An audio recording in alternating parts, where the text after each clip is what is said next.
imanku dianggap benar gitu loh. Masalahnya kan kita cuma berdiskusi aja kan. Berdiskusi Iya, tidak perlu mempersekusi gitu loh. bukan mempersekusi. Emang kalau disuruh minta maaf itu nggak bagus ya? Enggak, persekusi itu. Loh, kalau begitu, kalau mau jurus begitu, orang Kristen juga bisa meminta umat Islam meminta maaf karena mengatakan Yesus tidak disalib. Kan sama. Cuma kan nggak mungkin. Iya nggak? Nggak bisa, kalian minoritas. Dikatakan papa jahat, Nggak bisa, data kalian pasti berbeda, Bang. kalian Itu minoritas. karena diskusi kan kita saling buktikan data.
Dari awal kau yang mancing. Iya. Topan kau makanya kalau masuk rumah orang. Tito, hostnya yang bilang kau sembah roh iblis tadi tuh, hostnya yang ini, Dedi Wijaya. Kenapa itu kau terima? Lapor sono, lapor. Hahaha. Kamu tahu kenapa banyak orang yang bertanya kepada tentang Islam, apakah mereka punya Tuhan? Bukan cuma saya saja, banyak. Jadi kamilah yang menjawab itu, karena kalian tidak bisa menjawab. Dan kami tidak bikin gaduh iman orang. Nggak seperti kalian. Inilah kelemahan Tuhan kalian, tidak bisa menunjukkan sifat-sifat baik, sehingga kalian meraba-raba sifat. Yesus jelas, dia menunjukkan sifatnya, kasih, mengampuni. Nah, saya mengampuni kalian. Gitu loh. Ini kelemahan Tuhan kalian, nggak bisa menampilkan Tuhan yang baik, sifat-sifat yang baik, gitu loh. Ya silakan. Tadi kamu bertanya, saya sudah memberikan jawaban dengan teori yang ada faktanya dan itu logika. Gue tuhur dulu, Det. Kamu paham tidak? Gue turun tuhur dulu gua. Ya. Jangan kamu bilang saya tidak bisa jawab. Jangan kamu bilang Muslim tidak bisa jawab. Tadi saya sudah jawab dengan sangat jelas dan teratur, detail. Tetapi itu masih ambigu, Bang. Artinya apa? Hindu pun mengatakan ada Tuhannya. Di mana ambigunya kamu jelaskan? Loh, Tuhan orang Hindu pun mengatakan ini ciptaan Tuhannya kok. Bumi ini. Di mana ada Tuhan orang Hindu bilang dia menurunkan nabi-nabi dengan memberi petunjuk dengan kitab. Makanya, yang kitabnya itu ada. Tanyalah orang Hindu, apakah tuh siapa yang menciptakan langit dan bumi ini? Tuhan saya katanya. Kalau kamu nggak tahu, makanya jangan kamu bawa narasi itu. Saya ini juga ngerti agama Hindu. Saya yang ngerti bernarasi Weda. Jangan kamu asal sembarangan ngomong. Yang bernarasi itu abang. Jadi jangan bikin saya bingung dengan pertanyaan-pertanyaan. Narasi awal tadi kamu yang bawa, kamu yang bertanya, saya menjawab. Kalau kamu tidak mau menerima jawabannya, setidaknya kamu berpikir dulu. Jangan membantah dengan tanpa ilmu. Ilmu apa yang kamu pakai membantah saya tadi? Bang, saya mau tanya, Bang. Abang dapat ilmu dari mana, Bang? Setelah besar atau sudah ada bawaan lahir? Saya mengaji dari kecil sampai besar. Saya baca Quran, saya dari mengaji. Waktu Abang umroh lahir udah mengaji. Aduh, Bang, nggak usah bohong lah, Bang. Woi. Logika akalmu pakai. Saya bicara apa? Saya mengaji dari kecil sampai besar. Jadi abang kalau berbicara, coba kalau orang mau kenal Tuhan harus pakai logika, Kak. Harus pintar, Kak, dia. Berarti orang-orang bayi-bayi itu nggak punya Tuhan dong. Oh, kamu salah. Setiap manusia dilahirkan itu tahu siapa Tuhannya. Itu Nah, itu Al-Quran klaim yang abang. mengajarkan. Itu klaim abang. Bukan saya yang klaim, itu Al-Quran mengajarkan, firman Tuhan yang mengajarkan. Sebentar, Oh. Alex Munte itu ada Alex Munte kayaknya dari Kristen itu. Nanti kalau mau next kirim permintaan ya nanti saya saya naikkan nanti. Silakan kirim permintaan, ngantri tapi ya. Oke, silakan lanjut. Oh, ya ini ada Bang siapa nih Bang Hasan ya. Kalau kamu bisa bantah, kamu bantah dengan literatur apa? Kamu bantah dengan ilmu dari mana? Itu nggak usah pakai literatur Bang, akal sehat aja udah membantahnya. Oh, kalau cuman logika persepsi, memang ajaran agama Kristen saya tahunya itu hanya dibangun oleh persepsi-persepsi yang mengakibatkan adanya asumsi-asumsi.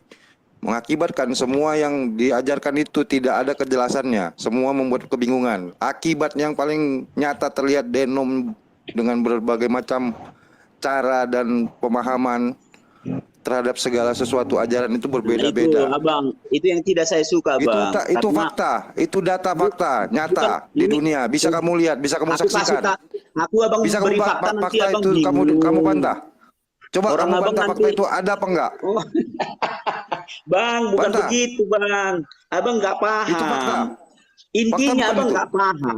Bukan, intinya nggak Bukan paham. nggak abang. paham. Sekarang saya sedang memberi penjelasan, kamu membantah dengan tanpa ilmu, nggak ada dasarnya. Kalau kamu mau Ngapain bantah, pakai ilmu bang? Orang pakai akal sehat aja abang nggak ngerti. Nalarnya aja nggak kemana nggak bisa. logika yang saya sampaikan tadi itu nyambung. Akal sehatmu Aduh, kemana Bang. kamu simpan? Begini bang, ilmu itu didapat setelah ke sekolah dan diajarkan orang. Tetapi Siapa yang bilang? Siapa Hah? yang bilang nggak harus begitu? Iya, Kamu itu tahu di kan- mana ada Nabi Ibrahim Bang, sekolah? saya mau tanya bang. Saya mau tanya Kapan bang, kamu tahu? Si Muhammad itu bisa nggak membaca? Kamu pernah dengar kisah Nabi mana yang sekolah? Nggak bisa Coba, bertanya. saya mau tahu. Saya mau Bang bertanya. Bang Tito, Syaratnya kan? Bang Tito. Jangan Ini kami mau sama nanya makanya. nih Bang Tito. Kalau menurut Bang Tito, ini kan Yesus adalah Tuhan, benar tidak? Iya. Tuhan ya. Karena di dalam Alkitab, aku dan Bapa adalah satu, benar? Iya. Ah? Iya, betul. Jika Yesus telah diturunkan, apakah kemahakuasaan Tuhan itu ada pada diri Yesus? Ada di dalam Yesus, ada di dalam Bapa. Ada dalam diri Yesus dan ada dalam diri Bapa.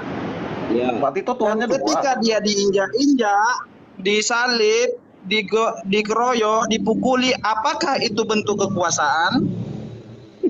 Itu bentuk kemampuan. Kemampuan Tuhan kamu apa? Kamu mampu dikeroyok? Lah, nggak mampu kan?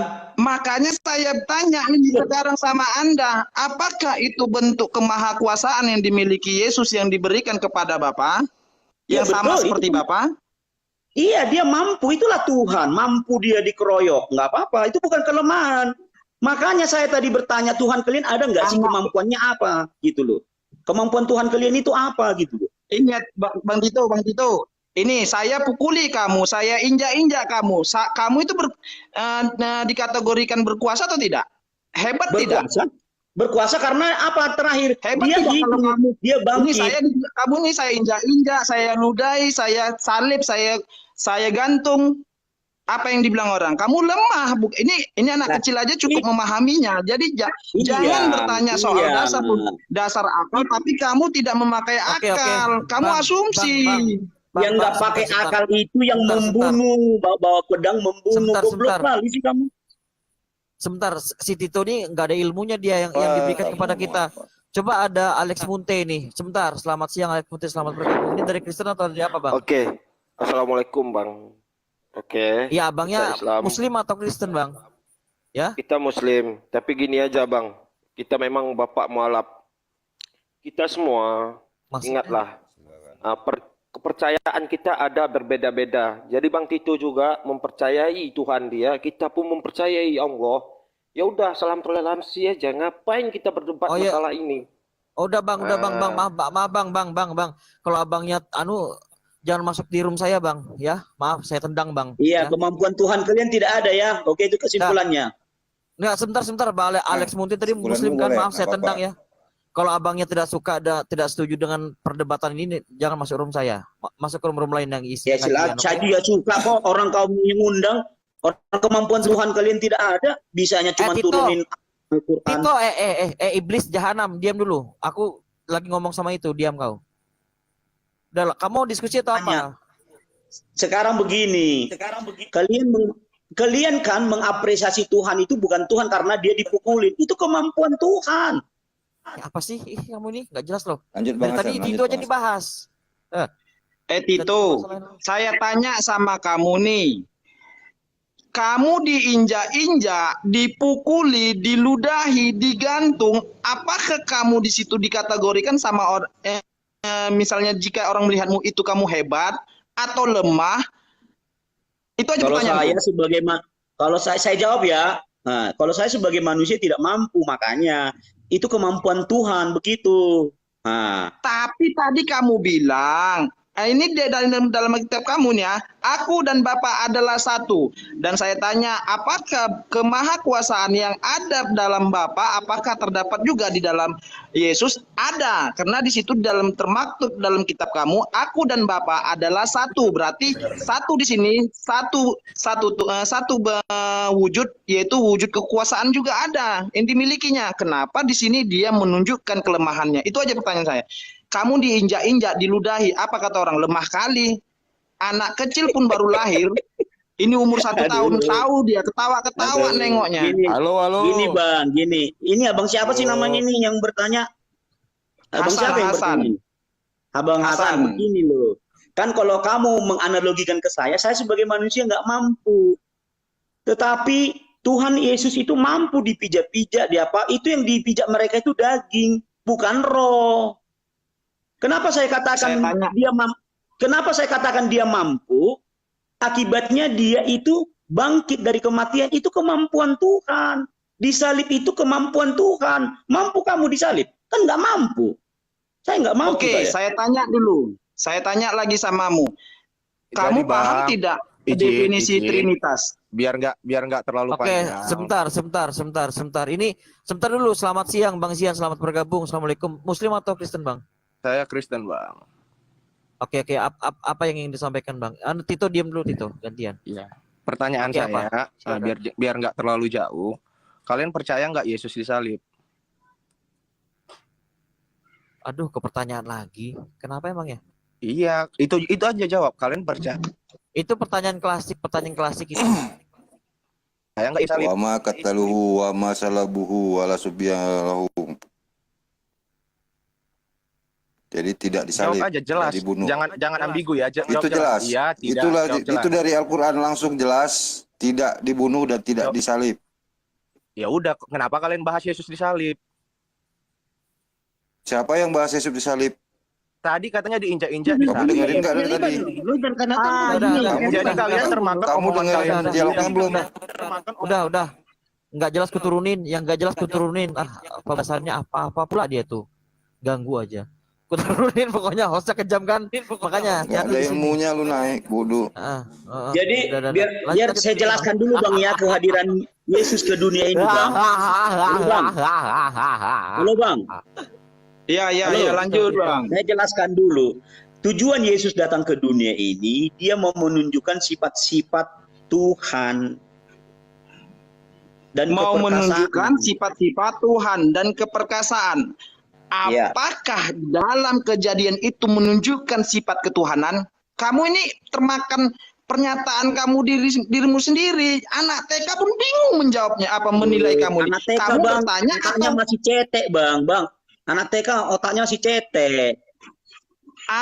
Itulah berarti kamu menggambarkan dirimu otakmu masih cetek. Jadi begini, kamu memahami Yesus dari otak yang cetek loh Bang Hasan. Astagfirullahaladzim, ya Allah. Sebentar lu bahasanya tolong jangan kayak gini ya, jangan otak. Aduh, diskusinya kok kayak gini ya jadinya ya. Jangan kayak gitulah diskusinya. Loh, iya gini. Ini ya. Aku dan kan dia yang Bapak adalah bawa satu. Anak TK loh Bang. Jangan saya yang disalahin. Oke, Apa sih? aku dan Bapak adalah satu, benar tidak? Betul. Dan Trinitas itu harus dipahami firman. Roh adalah Yesus, apa namanya? Firman adalah Bapa, bentuk daging adalah Bapa, jasad adalah bentuk Bapa, benar tidak? Kamu salah. Oh, Saya tadi gitu. makanya saya katakan, Abang, tidak seperti itu memahaminya. Pahami. Tadi saya sudah jelaskan sih. Tuhan itu, Yesus itu roh. Jadi Tuhan yang menciptakan langit dan bumi itu Yesus datang ke dalam dunia mengambil rupa daging supaya manusia paham sifat-sifat Tuhan itu sendiri. Jadi Yesus datang ke dunia ini membawa dan menjelaskan sifat Bapa. Sifat Bapa apa yang dijelaskan? Ya sifat Tuhan itu sendiri. Iya, jelaskan sifat Tuhan yang bagaimana Ya dijelaskan. lemah lembut, mengasihi, supaya setiap orang yang percaya kepadanya tidak binasa. Ini dengar, kalau lemah lembut itu anak sekolah dasar itu udah diajarkan sama gurunya. Kita tercipta dari tanah yang lembut. Itu dia, tanah yang lembut. Arti dari tanah lembut ini, tanah yang berair ini, tanah liat yang berair itu untuk memberikan kepada manusia itu sifat kerendahan. Misalnya untuk saling mengasihi, menyayangi. Itu dia. Itulah dari sifat penciptaan. Saya mau jelasin sama Bang Hasan. Bang Hasan, dengar dulu, saya mau tanya. Bang Hasan, maaf ya, jangan sensi dulu. Ini saya mau jelasin. Bang Hasan, tahu nggak bedanya otak dengan pikiran? Kamu ini yang dipaham, yang menanyakan, tapi kamu sendiri yang nggak paham dengan pertanyaan. Saya tentu paham loh, Bang. Dari kecil saya menyeru Yesus. Masa saya nggak paham? Dari kecil saya baca Alkitab, masa saya nggak paham? Makanya saya berani di sini. Saya tanya sekali lagi. Ini semua orang mempertontonkan kita. Dan di sini orang-orang yang berakal yang mendengar. Oke, saya tanya. Aku dan Bapak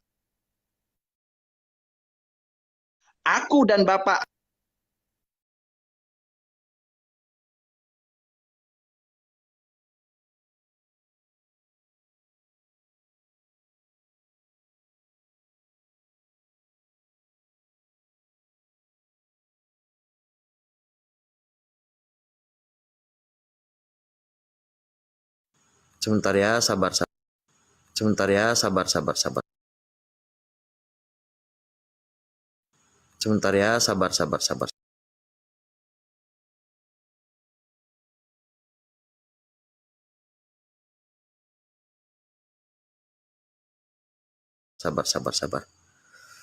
Sudah 650 yang nonton.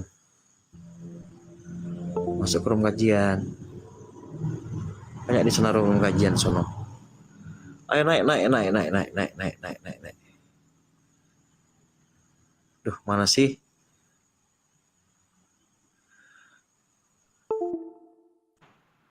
Bang Indra Musa sudah aku naikkan kok enggak beres ya? Mana si Tito tadi, mana Tito? Atau mau ganti kabur dia, Bang? Kemana dia, Bang? Oh gitu, ya. Enggak, masih ada tadi dia kok. Sabar ya, yang antri di bawah sabar ya. Mana Tito? Ini juga pakai kepental pula. Hah? Lagi asik-asiknya. Mana nih? Yang Kristen mana lagi nih?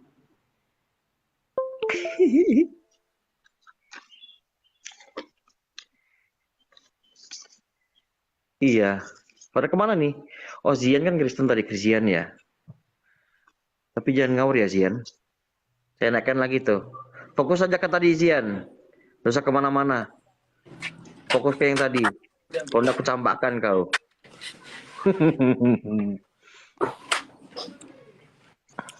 Ya.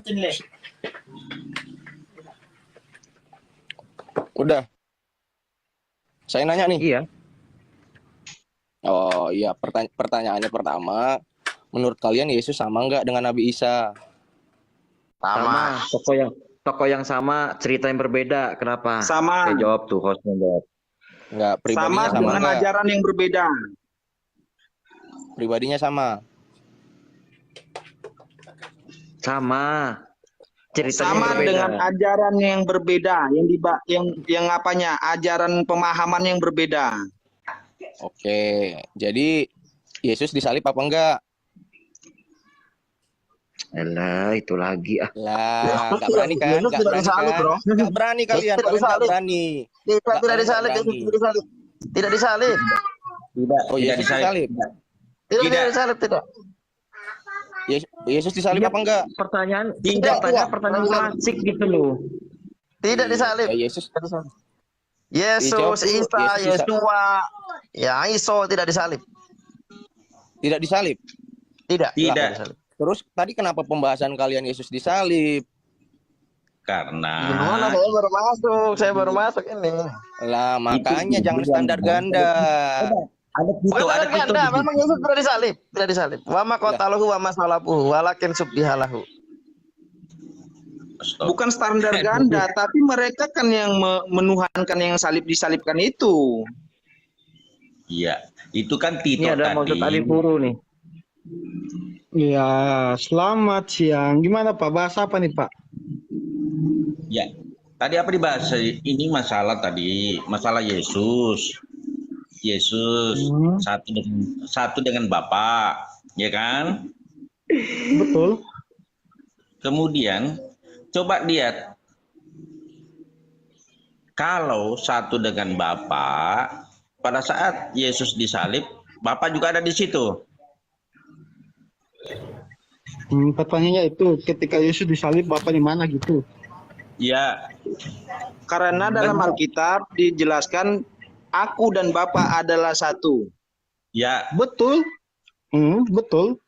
Jadi begini Pak. Ini Sama-sama disalib. Izin Ya. saya jelaskan. Ya, mari saya jelaskan ya. Kalau Tuhan Muslim, saya tidak tahu ya kayak gimana artinya satunya itu.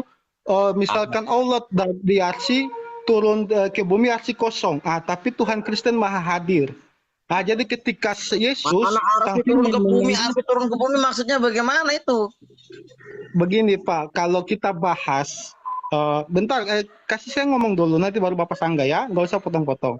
Ya kalau di dalam kekristenan, ketika kita membahas Tuhan, itu kita tidak memakai ilmu matematika Pak, kita memakai ilmu metafisika. Saya kasih contoh biar Anda paham dulu. Jika piring di dapur, kita pindahkan ke ruang tamu. Berarti piring itu sudah tidak ada di dapur lagi. Itu bukan kemahahadiran yang dimiliki oleh Tuhan Kristen. Ya, jadi Tuhan, Bapa, Allah yang Esa itu, dia di luar dimensi manusia. Nanti saya kasih dalil juga untuk menguatkan pernyataan saya. Dia di luar dimensi manusia. Nah, ketika dia mengutus firman masuk ke dalam dunia manusia, itu bukan berarti firman itu tidak ada lagi bersama Sang Bapa di surga. Karena Bapa itu di luar dimensi manusia tidak dapat dikekang oleh ruang dan waktu. Saya kasih contoh, Bapak bisa baca dari mau mana nih? Mau aku kasih dalil mana? Perjanjian lama, perjanjian baru bisa dipilih. Ya, saya kasih contoh dari perjanjian mana terserah. Jadi saya kasih contoh aja ya, di 1 Samuel 3 ayat 21 bunyinya begini. Selanjutnya Tuhan menampakkan diri di Silo, ini perjanjian lama. Sebab Tuhan menyatakan diri kepada Samuel melalui perantaraan firman-Nya.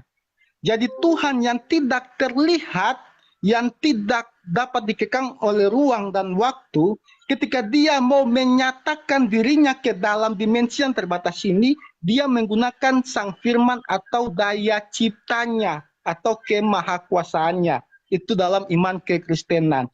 Jadi kembali ke pertanyaan Bapak, kalau Yesus disalib, apakah Bapak ikut disalib? Tidak.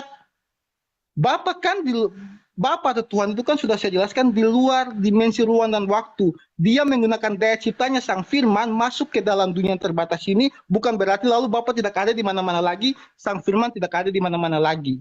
Gitu Pak, silakan disanggah dulu. Oke. Oke Bang Mojad. Bismillahirrahmanirrahim. Ngomongnya nggak Terima jelas. kasih. Terima kasih teman-teman, Bang Deddy sudah menaikkan saya. Ya, makasih Bang. Sama-sama Bang Erik. Nah, ini enak baru diskusinya nih, bawa ayat dia nih. Silakan Bang Erik. Nggak usah bawa ayat. Kita pakai akal logika aja.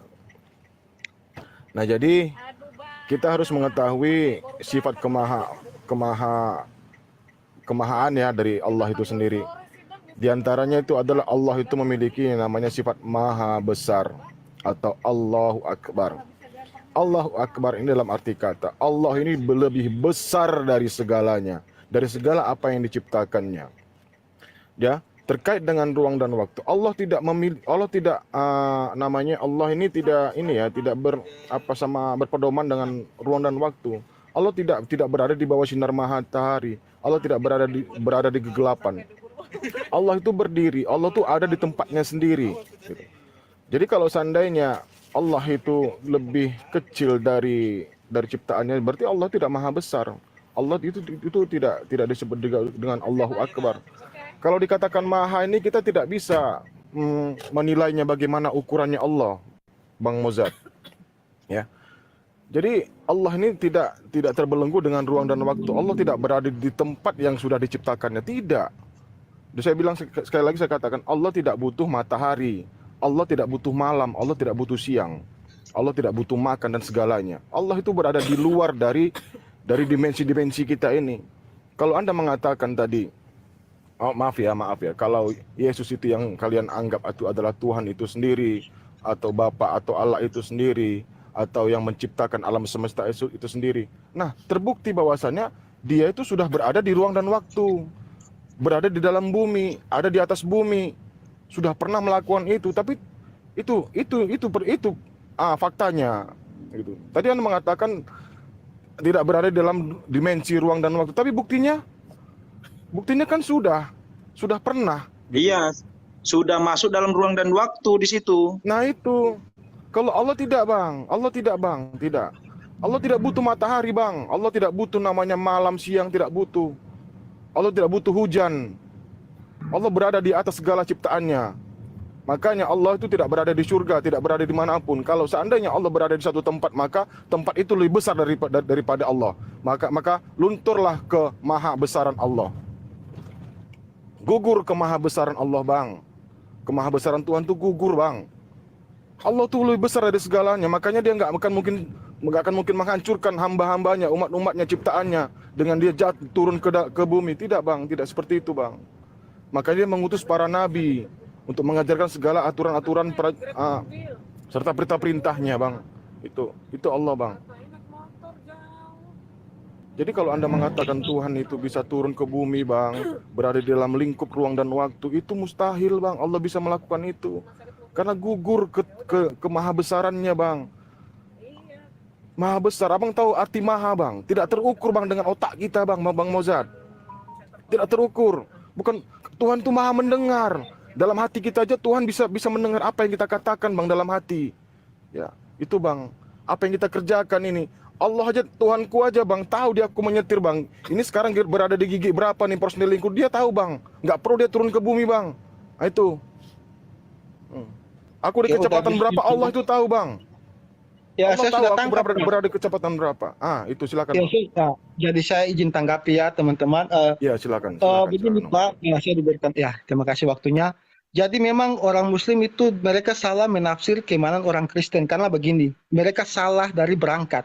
Orang Muslim mengira kita orang Kristen berangkat dari kecil ke besar, manusia menjadi Tuhan. Nah, salahnya di situ. Begini, saya tidak bahas ayat dengan Pak Erik, saya bahas logika. Pak Erik mengatakan Allah maha besar, maha kuasa. Pertanyaan saya hanya satu, apakah ada hal yang tidak bisa dilakukan oleh maha kuasa? Silakan dijawab Pak Erik. Iya, siap, Bang. Allah itu memiliki namanya hak wajib dan hak yang namanya mustahil. Allah memiliki sifat wajib dan sifat mustahil. Kenapa, Bang? Kalau dikatakan mustahil, Allah itu kan sudah kubilang tadi, kuraikan tadi masalah tentang Allahu Akbar tadi, Allah kemahabesaran tadi. Allah tidak mungkin bisa turun, Bang. Itu mustahil, Bang. Dia tidak akan melakukan itu. Dia tidak berkehendak untuk melakukan itu. Sebenarnya bisa. Tapi kalau dia mencoba untuk datang kemari, contohnya kayak ini ya, pada saat Nabi Musa alaihissalam untuk meminta agar Allah itu bisa terlihat olehnya. Ya, jadi karena dia adalah manusia pilihan yang dipilih oleh Allah, dia tidak mau mengecewakan manusia pilihan itu Nabi Musa alaihissalam. Lalu Allah masih mencoba dalam mengerti kata ulama salaf, masih niatnya saja gunung-gunung itu sudah hancur lebur dan mengakibatkan juga Nabi Musa alaihissalam pingsan pada saat itu, Bang. Itu masih niatnya saja, Bang. Belum aslinya, Bang. Rasulullah baginda Muhammad SAW juga tidak pernah melihat Allah pada saat perjalanan Isra Mi'raj. Waktu pada saat ditanyakan oleh Ibunda Aisyah, apakah engkau melihat Allah ya Rasulullah? Tidak, katanya. Allah itu berada di atas cahaya, jauh di atas cahaya. Bagaimana Allah bisa terlihat, kata Rasulullah Muhammad SAW. Saya sudah tangkap Pak. Jadi dari penjelasan Bapak, ada hal mustahil yang tidak mungkin. Ada hal yang mustahil Allah lakukan. Jadi ada hal yang katanya Maha Kuasa tidak bisa lakukan. Ada sesuatu yang tidak mungkin dilakukan. Gitu kan? Dalam arti kata mustahil tadi, dia salah logika itu, Pak. Dan bentar Pak ya, bentar dulu Pak. Sebentar. Aku mau definisikan kata mustahil tadi, sifat mustahil. Kenapa Allah memiliki sifat mustahil? Biar nggak salah tangkap nanti pertanyaan saya. Maksudnya begini, pertanyaan saya hanya satu Pak, jawab saja ada atau tidak ada. Jadi pertanyaan saya, apakah ada hal yang tidak bisa dilakukan? Ingat ya, ada hal yang tidak bisa dilakukan oleh yang namanya Maha Kuasa ini. Itu aja. Ada atau tidak? Ya, ada. Karena itu adalah sifat mustahil bagi Allah. Ya, ada. Itu sifat mustahil bagi Allah, bukan sifat wajib. Ya, ada, makanya tadi bilang Allah ini memiliki sifat wajib dan sifat mustahil, Bang. Iya Pak, saya paham. Jadi intinya tadi ada hal yang tidak bisa yang Maha Kuasa ini lakukan, walaupun Bapak jabarkan itu adalah sifat mustahil. Allah mustahil turun atau gimana yang tadi Bapak jelaskan, kalau masuk ke dunia bumi hancur, gunung-gunung hancur gitu kan. Saya tangkap, itu kan Pak. Di literasi kita masing-masing ada, Bang. Di literasi masing-masing kita kan ada, Bang. Di Bible juga ada, di Al-Quran juga ada, Bang, bahwasannya Allah tidak bisa terlihat. Nah, kalau seandainya Allah itu ada datang, itu kita akan hancur, Bang. Itu kan di literasi kita masing-masing kan ada, Bang. Itulah, Bang, itulah sifat mustahil bagi Allah. Kalau di Al-Quran, kalau di Bible, bentar Pak saya potong, maksudnya kalau di Al-Quran Bapak jelaskan, kalau di Bible yang Bapak jelaskan itu salah, nanti bisa saya kasih dalil, dan ayat yang Bapak maksud juga nanti bisa saya jelaskan dengan dalil juga. Nah, jadi Bapak bahas di Al-Quran aja Pak, tidak usah masuk ke Alkitab gitu Pak. Ya, jadi silakan Pak. Atau mungkin saya bisa langsung tanggapi gitu. Ya, saya tambah sedikit bisa ya, Dede ini? Ya, silakan. Silakan dokter, silakan. Ya, Allah itu dalam konsep Islam, laisa kamitslihi syai'un, tidak ada yang serupa dengan dia. Yang kedua, pantaskah Tuhan atau Allah menjadi iblis? Kan artinya gini, kan Allah bisa saja berubah, bisa saja melakukan sesuatu, tapi apa pantas? Di situ kan, makanya saudaraku Erik tadi menyampaikan, itu bukan berarti Allah tidak mampu, cuman tidak pantas. Tidak pantas dan bukan suatu menyalahi kodratnya sebagai ilahi. Apa pantas? Saya tanya kembali, apa pantas Allah menjadi iblis? Silakan, jawab dulu itu. Karena Allah kan menurut pandangan saudara, Tuhan itu menurut pandangan saudara bisa berubah menjadi apa saja. Pantaskah Allah menjadi iblis? Silakan. Jadi saya tanggapi dulu pernyataan Pak Erik, baru saya jawab pertanyaan Pak Rahman ya. Soalnya saya menanggapi satu paralel saja.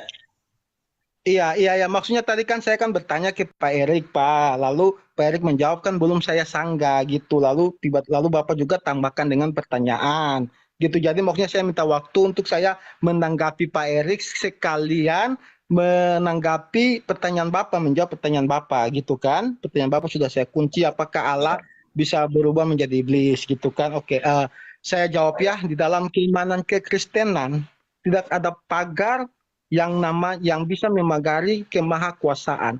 Manusia tidak bisa menjadi Tuhan, itu betul.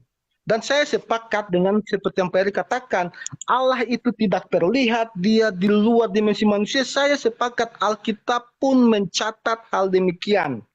Saya sepakat, ya saya tidak membantah. Tetapi harus kita ingat bahwa yang kita bahas adalah Maha Kuasa. Dia sanggup, dia mampu dalam keimanan Kristen, nanti saya kasih dalil, dalam keimanan Kristen, Allah yang tidak bisa terlihat itu dia sanggup untuk menampakkan dirinya, menyatakan dirinya ke dalam bumi ini tanpa menghancurkan bumi. Saya kasih satu contoh ayat di dalam Keluaran 33 ayat 11. Di situ ditulis, dan Musa berbicara dengan Tuhan, saling berhadapan wajah dengan wajah, seperti seorang sahabat berbicara dengan sahabatnya, dan itu disaksikan oleh seluruh kaum Israel yang melakukan perjalanan keluar dari Mesir. Kita konfirmasi apakah betul seluruh kaum Israel itu menyaksikan. Kita nyontek di kitab Yahudi. Ketika kita buka Targum Oneklos, the book of Bereshit, di situ jelas bahwa Tuhan menyatakan diri kepada Musa melalui dafar. Kalau dalam Yahudi katanya dafar, kalau dalam Kekristenan kita bilangnya sang firman. Nah, seperti tadi ayat yang saya ambil tadi, 1 Samuel 3:21, Tuhan menyatakan diri kepada para nabi melalui sang firman daya ciptanya. Jadi dia menggunakan daya ciptanya ini karena dia maha kuasa, dia mampu. Ini bukan kita mengatakan dia jadi manusia untuk apa? Tidak dulu. Dia mampu atau tidak dulu. Nah, Alkitab menjelaskan Tuhan Kristen dia mampu. Dia mampu menyatakan bahwa dia adalah Tuhan yang benar-benar ada tanpa menghancurkan gunung atau bumi. Itu banyak dalilnya dari kitab Perjanjian Lama. Saya kasih satu tadi. Nah, kembali ke pertanyaan Pak Rahman Med. Apakah Allah bisa berubah menjadi iblis? Yang tadi saya bahas dengan Pak Erik itu bukan Allah berubah jadi apa, tetapi apakah Allah mampu atau tidak. Dan untuk Allah apakah dia bisa menjadi iblis? Kita menjawab segala sesuatu Allah itu Alkitab menjelaskan Allah itu kasih. Nah, dan iblis, mohon maaf saya tegaskan lagi, konsep iblis dan konsep iblis di Alkitab dan di Al-Quran itu berbeda, Pak Rahman. Di dalam Al-Quran, iblis itu diciptakan dengan tujuan untuk menguji iman manusia. Itu kalau saya salah nanti diralat karena saya memang kurang paham Al-Quran. Nah, tetapi di dalam konsep Alkitab, Tuhan tidak pernah menciptakan iblis. Pak Erik sudah sering dengar dalil-dalilnya dirumikan akan Pak Erik. Jadi iblis itu adalah malaikat yang berdosa melanggar ketetapan Tuhan. Jadi ketika malaikat itu dia melanggar ketetapan Tuhan, dia disebut iblis. Kalau manusia melanggar ketetapan Tuhan, dia disebut pendosa. Karena Alkitab menyatakan, Bapak baca dari kitab pertama Kejadian 1 penciptaan, semuanya yang diciptakan Tuhan itu baik. Kenapa? Karena Tuhan itu kasih, maha kasih. Jadi dia tidak akan menciptakan hal yang jahat. Dia menciptakan semuanya hal yang baik. Tetapi kita manusia maupun malaikat, Tuhan menciptakan kita bukan seperti robot yang tinggal di setel, jalan ke kiri, semuanya ke kiri, tidak. Tuhan memberikan kita free will, yaitu hak kebebasan. Nah, manusia disuruh memilih, bebas memilih. Mau memilih mengikuti ketetapan Tuhan terus atau melanggar ketetapan Tuhan. Jika melanggar ketetapan Tuhan, sudah pasti jawabannya adalah satu, berdosa. Dan dosa itu pasti ada konsekuensinya terhadap pelanggaran ketetapan Tuhan itu, Pak. Ya, silakan teman-teman. Oke, bisa saya tanggapi sedikit? Coba buka 2 Tawarik 6:18. 2 Tawarik 6:18. Tapi benarkah Allah hendak diam bersama dengan manusia di atas bumi? Sesungguhnya langit, bahkan langit yang mengatasi segala langit pun tidaklah dapat memuat engkau. 1 Raja-Raja 8:27. Tapi benarkah Allah hendak diam di atas bumi? Sesungguhnya langit. Pak Rahman, itu diartikan dulu Bang, maksud dari ayat tadi Bang, diartikan dulu Bang. Berarti karena maksud tidak muat tadi maksudnya bagaimana? Betul, diartikan tidak memuat. Bang, biar jelas. Betul. Gini. Berarti tidak muat ya, tidak muat. Berarti lebih besar ya, lebih besar daripada ciptaan ya. Lebih besar dari Allah, lebih besar dari langit dan langit dilipat berapa kali pun Tuhan masih lebih besar. Pantaskah turun ke bumi yang sangat kecil ini? Itu 1 Raja-Raja 8:27 juga begitu. Tetap benarkah Allah hendak diam di atas bumi? Sesungguhnya langit, bahkan langit yang mengatasi segala langit pun tidak dapat memuat. Ya, engkau terlebih lagi rumah yang kudirikan ini. Jadi sebenarnya begini, seperti bait Allah, kan rumah Allah, bukan itu makna simbol, bukan makna itu makna metafor, bukan makna sebenarnya. Jadi kalau misalnya Allah yang maha besar, tiba-tiba ini dibanting, ini 2 Tawarik 6:18, 1 Raja-Raja 8:27, apakah ini ayat ini harus dihilangkan? Kan tidak. Makanya dalam konsep Yudaisme, setelah kita bertanya, yang nampak itu malaikat. Contoh yang mendatangi Ibrahim, malaikat Gabriel, Mikael, Rafael. Di situ tidak ada ketiganya itu Tuhan. Di kejadian 18 ayat 2. Tidak ada Tuhan. Kejadian 18 ayat 2. Demikian Musa. Musa juga itu bukan Tuhan di situ. Yang di situ malaikat. Dalam arti sebenarnya ya. Jadi gitu saudaraku. Mosat. Jadi oke. Silakan. Mau tambah, silakan. Saya tanggapi Pak ya. Mungkin Bapak tadi saya menjelaskan Bapak mungkin tidak paham. Saya tahu ayat-ayat yang Bapak ambil. Ingat, tapi saya juga mengambil ayat dalam Alkitab. Artinya Bapak tidak paham ayat yang Bapak ambil. Nanti saya akan jelaskan.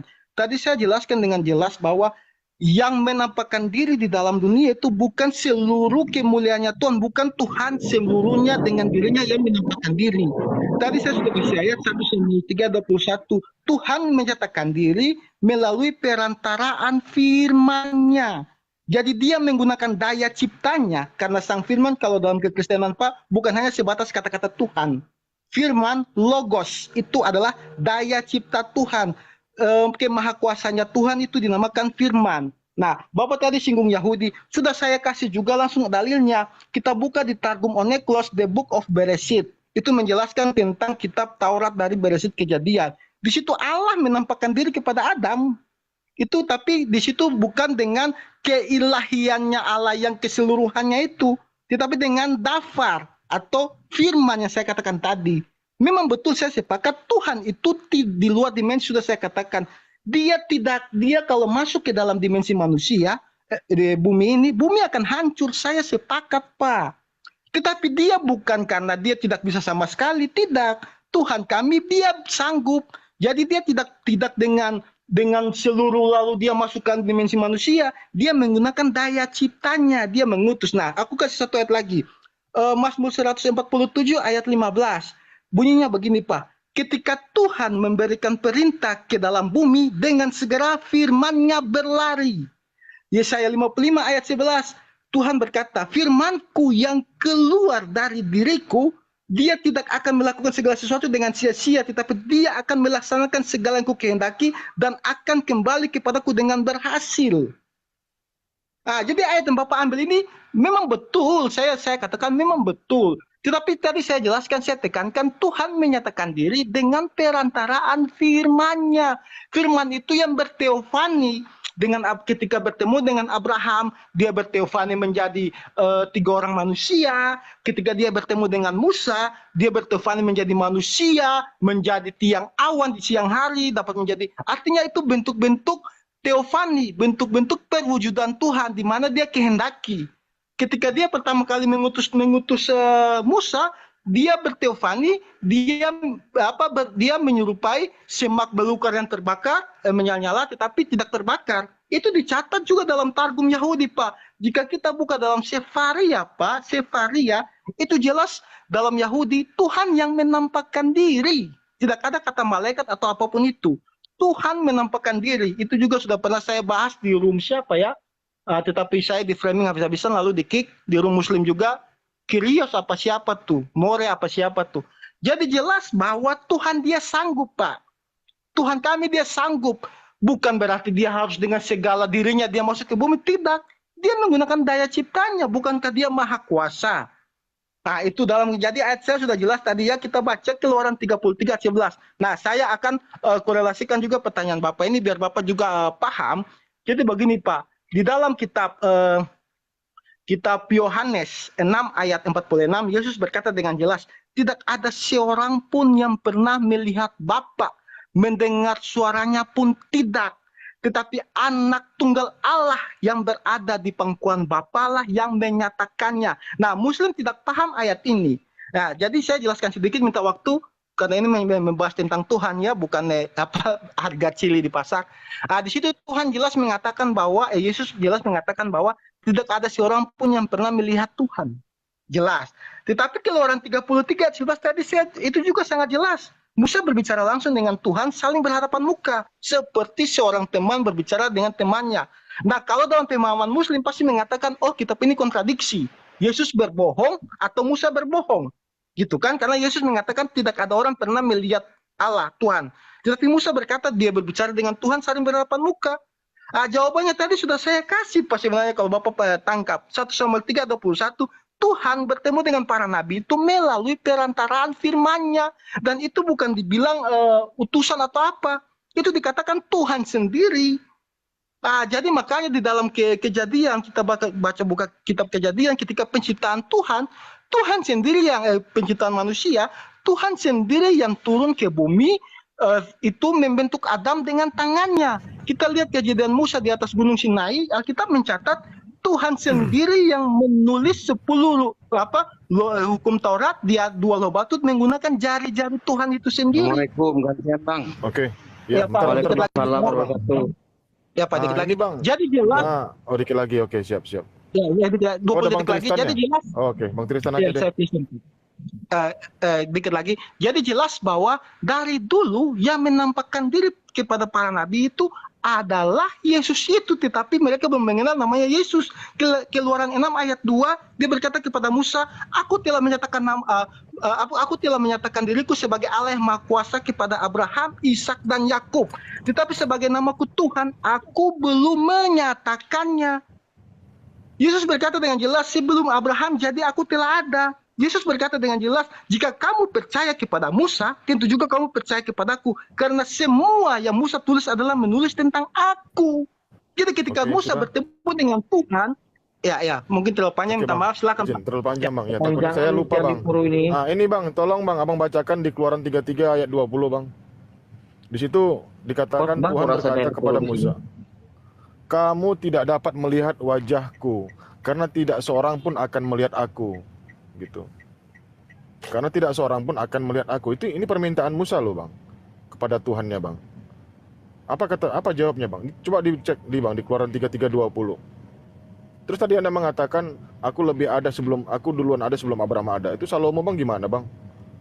Sebelum langit ini ditegakkan, Salomo sudah ada Bang. Lanjut Bang Tristan. Aku lagi di jalan Bang, kurang konsen jadinya. Tanggapi dulu Pak Erik, aku minta mohon jangan melakukan ini. Kalau yang Salomo itu nanti kita bahas, Amsal itu bukan bicara tentang Salomo, itu tentang hikmat Pak. Assalamualaikum. Itu Amsal 20. Waalaikumsalam warahmatullahi. Menanggapi statement Abang tadi dari awal sampai akhir Bang ya. Boleh ya Pak Hos ya? Silakan Bang. Silakan Bang. Silakan Bang. Membawa 2 Tawarik 6:18 ya. Gitu ya. Di situ pantaskah Tuhan tinggal bersama-sama dengan manusia gitu ya. Artinya di sini Tuhan yang tersebut di Yesaya 5:16 Maha Suci dan Maha Tinggi. Ingat, Maha Tinggi tentu lebih tinggi dari pohon kelapa. Kalau bicara dimensi kan begitu. Nah, tinggi di sini bicara apa gitu. Bicara kuasanya tiada yang melebihi dia gitu. Bicara sifatnya tiada yang melebihi dia gitu. Pokoknya bicara dirinya Tuhan tiada yang melebihi dia, kan begitu. Kemudian Abang ini mengatakan Tuhan kami, gitu. Bisa menyatakan diri, apakah artinya sebelumnya tidak nyata? Apakah artinya sebelumnya tidak ada? Kemudian mengadakan diri di abad keempat. Oh, Tuhan itu perlu dilihat konkret gitu ya. Gitu ya. Apakah kita harus seperti anak TK gitu? Bertemu dulu baru percaya. Apakah Abang ini harus ketemu dulu sama pencipta handphone baru percaya handphone itu ada yang menciptakan gitu. Ini kan logika rendah menurut saya ya. Mohon maaf ya, bukan saya mau tendensius atau mau ad hominem gitu ya. Tapi Abang ini harus paham gitu ya. Bilangan 23:19, Tuhan bukan manusia sehingga ia berdusta. Poinnya sehingga dia berdusta gitu. Kita cek apakah Tuhan Abang ini berdusta. Tadi benar ya kata Bang Erik ya, Keluaran 33 nomor 11 dulu. Lalu Tuhan berbicara kepada Musa, berbicara berhadapan wajah seperti kepada temannya. Kemudian Keluaran 24, 10 sampai 11. Lalu 70 tua-tua Israel, Musa dan Harun, melihat Allah Israel dan kakinya berjejak di atas gunung Sinai. Oke? Kemudian Keluaran 33 nomor 23, punggungnya kelihatan. Kemudian di Ulangan 4 nomor 33, suaranya didengar. Kita cek apakah ini kebenaran? Apakah ini pernyataan sesuai dengan kenyataan? Apakah ini yang dikatakan adalah satu validasi yang lihat? Suaranya tidak pernah didengar. Bahkan di Yohanes 1:18 dia katakan tidak ada yang pernah melihat Tuhan. Anak tunggal Allah lah yang menyatakannya. Di situ exegeomai, ya ini menceritakan. Bukan artinya Yesus itu adalah perwujudan Bapa itu sendiri. Kalau Yesus itu perwujudan Bapa itu sendiri, maka Pak Mozart ini oneness. Oneness adalah paham bidat. Bidat dari Sabellianism. Sekarang tinggal pilih mana gitu. Mau berkelit berdusta atau memelintir-melintir ayat lagi gitu kan. Bahwa memang di situ ayatnya tabrakan sana sini dan tidak bisa dipercaya. Silakan. Oke, baik, Bang. Jadi Silakan, Bang. teman-teman di chat saya sudah tadi sebelum Pak For ambil ayat itu kan tadi saya sudah kasih satu contoh. Satu contoh, bentar.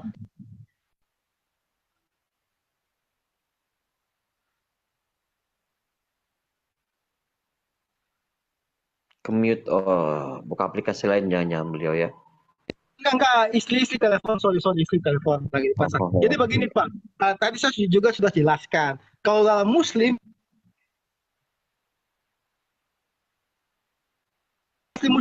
belum 5 menit saya mengatakan hal itu, Pak Ford sudah naik karena memang nggak paham Pak. Tadi saya sudah jelaskan, dan untuk sebentar saya jawab Pak Erik dulu ya. Pak Erik kan bawa Keluaran 33 20. Kenapa Pak Erik tidak baca ayat 18? Di situ Musa mau melihat kemuliaan Tuhan yang keseluruhannya itu, Pak. Karena dia sedang berbicara dengan Sang Firman ini. Dia sedang berbicara dengan Yesus ini, Pak. Tadi saya sudah kasih ayat. Jadi Anda jangan mengambil ayat yang hanya mendukung perintah Anda, mendukung keimanan Anda. Oke, saya akan jawab kepada Pak Ford sangat singkat. Sabar, kemuliaan itu Bang Mozart, bukan Allah itu sendiri, Bang. Kemuliaan itu adalah segala kekuasaannya Allah. Pak, nanti saya selesaikan dulu, nanti saya kasih dalil. Karena kalau bicara tentang Tuhan, Tuhan kami beda, Pak. Tuhan kami roh, ya, Tuhan anak kan zat. Abang samakan kemuliaan sama wujud Tuhan itu sendiri, Bang. Kemuliaan Tuhan dengan wujud Tuhan itu sendiri. Nanti Anda sanggap, nanti Anda sanggap, Pak Edi. Nanti Anda sanggap, kan? Nah, saya kasih dalil. Jadi, Anda tidak bisa hanya menutup dalil-dalil yang saya berikan, lalu tinggal mempertahankan dalil-dalil yang Anda pertahankan. Padahal ini satu kitab. Anda ambil dari Alkitab saya loh, yang Anda tidak paham. Ya, seperti saya akan jawab di Pak Ford tadi, 1 Samuel 3:21 sudah menyatakan dengan jelas, Pak. Tuhan menampakkan diri dengan perantaraan firman-Nya. Jadi yang Bapak bahas itu, maksud itu kemuliaan Tuhan, keseluruhannya Tuhan itu tidak, Pak. Sebelum Bapak naik sudah saya katakan dengan jelas, keutuhannya Tuhan itu tidak bisa dikekang oleh ruang dan waktu. Tanya teman-teman Muslim Bapak, sudah saya katakan tidak bisa dibatasi. Tidak bisa, kalau keutuhan Tuhan masuk ke dalam dunia ini, dunia akan hancur. Sudah saya katakan, saya tidak membantah ayat-ayat yang Bapak berikan, tetapi Bapak mengambil ayat itu tanpa Bapak pahami. 1 Samuel 3 ayat 21 sangat jelas, Pak. Tuhan menyatakan dirinya, Tuhan menampakkan dirinya melalui apa? Perantaraan daya ciptanya itu Sang Firman. Jadi Tuhan yang Maha Kuasa itu ketika dia menampakkan diri ke bumi, bukan keutuhannya dia atau keseluruhannya dia masuk ke dalam bumi. Tetapi dia mengutus daya ciptanya Sang Firman. Mazmur 147 ayat 15, ketika Tuhan memberikan perintah ke bumi, dengan segera firman-Nya berlari. Yesaya 55 ayat 11, firman-Ku yang kuutus keluar dari diriku, dia akan melakukan segala yang kukehendaki. Jadi dia menyatakan diri dengan firman-Nya itu. Makanya Yesus mengatakan, aku dan Bapa adalah satu, karena Sang Firman dengan Sang Bapa itu tidak bisa terlepas. Jadi ketika Sang Firman datang ke bumi, bukan berarti Allah kehilangan firman. Berarti Allah bisu dong kalau firman ada di bumi. Kan tidak. Jadi Bang Mozart, ini mau saya tanya nih Bang Mozart. Ini berarti Bang Mozart harus diralat ini Bang Mozart. Yohanes 1 ayat 1. pada mulanya adalah firman. Firman bersama-sama dengan Allah, dan firman adalah Tuhan, bukan firman adalah berasal dari Tuhan. Ini dia, kamu masuk terjebak sendiri dengan kata-katamu. Aturan di sini berasal, ada kata berasalnya, bukan firman langsung itu Tuhan. Ya, oke. Begini Pak, Anda tidak paham ayat-ayat yang Anda ambil. Yohanes 1 ayat 1 mengatakan firman itu adalah bagian dari diri Tuhan itu sendiri. Seperti yang Yesus katakan, aku dan Bapa adalah satu. Jadi keilahian Yesus seutuhnya itu sebelum turun mengambil rupa daging, seperti Filipi 2 kan ayat 6 mengatakan, dia yang dalam rupa Allah dalam waktu yang singkat, Bapak menurunkan derajatnya mengambil rupa hamba dalam waktu yang singkat 33 tahun di bumi. Bapak tidak paham. Jadi ketika dia kembali ke keilahiannya, dia telah bersatu kembali kepada dengan Bapak seperti Yohanes 1 ayat 1. Jadi Bapak mengambil ayat yang Bapak tidak paham. Oke, Gitu, Pak. kalau jika kamu paham, jika kamu paham, Yesus itu adalah bagian dari Tuhan, firman itu adalah bagian dari Tuhan. Yesus mengatakan begini loh, simpel. Abang ini percaya nggak ya? Kamu tidak pernah melihat rupanya. Ini sebagian, semua, sebagian kecil, sebagian besar, setengah-setengah, atau bagaimana Bang? 1 Samuel 3:21. Jadi Tuhan menyatakan ini tentang firman, Pak. Tadi Bapak ini nggak nangkap atau gimana? Bapak baca dulu. Bagian dari Tuhan. Yesus menekankan bahwasanya kamu tidak pernah melihat rupanya. Lah kan sudah saya jelaskan, keutuhannya Tuhan memang tidak bisa dilihat karena Tuhan itu roh. Tapi Tuhan dapat menyatakan diri. Waktu Yesus berkata, ya, kamu memang tidak pernah melihat rupanya itu bagian kecil, bagian besar, sedang, setengah-setengah, atau silakan. Tadi kan saya sudah katakan kan ayat yang Bapak ambil itu kan, tetapi Keluaran 33 ayat 11 kan Musa berbicara langsung dengan Tuhan, bukan cuma Musa, dari zaman Adam dan kita mencatat bertemu langsung dengan Tuhan kan. Nah tadi sudah saya jelaskan, mungkin Bapak paham, Bapak coba saya baik-baik. Tuhan kami itu bukan saya menyinggung agama lain, tapi saya kasih contoh ya biar gampang.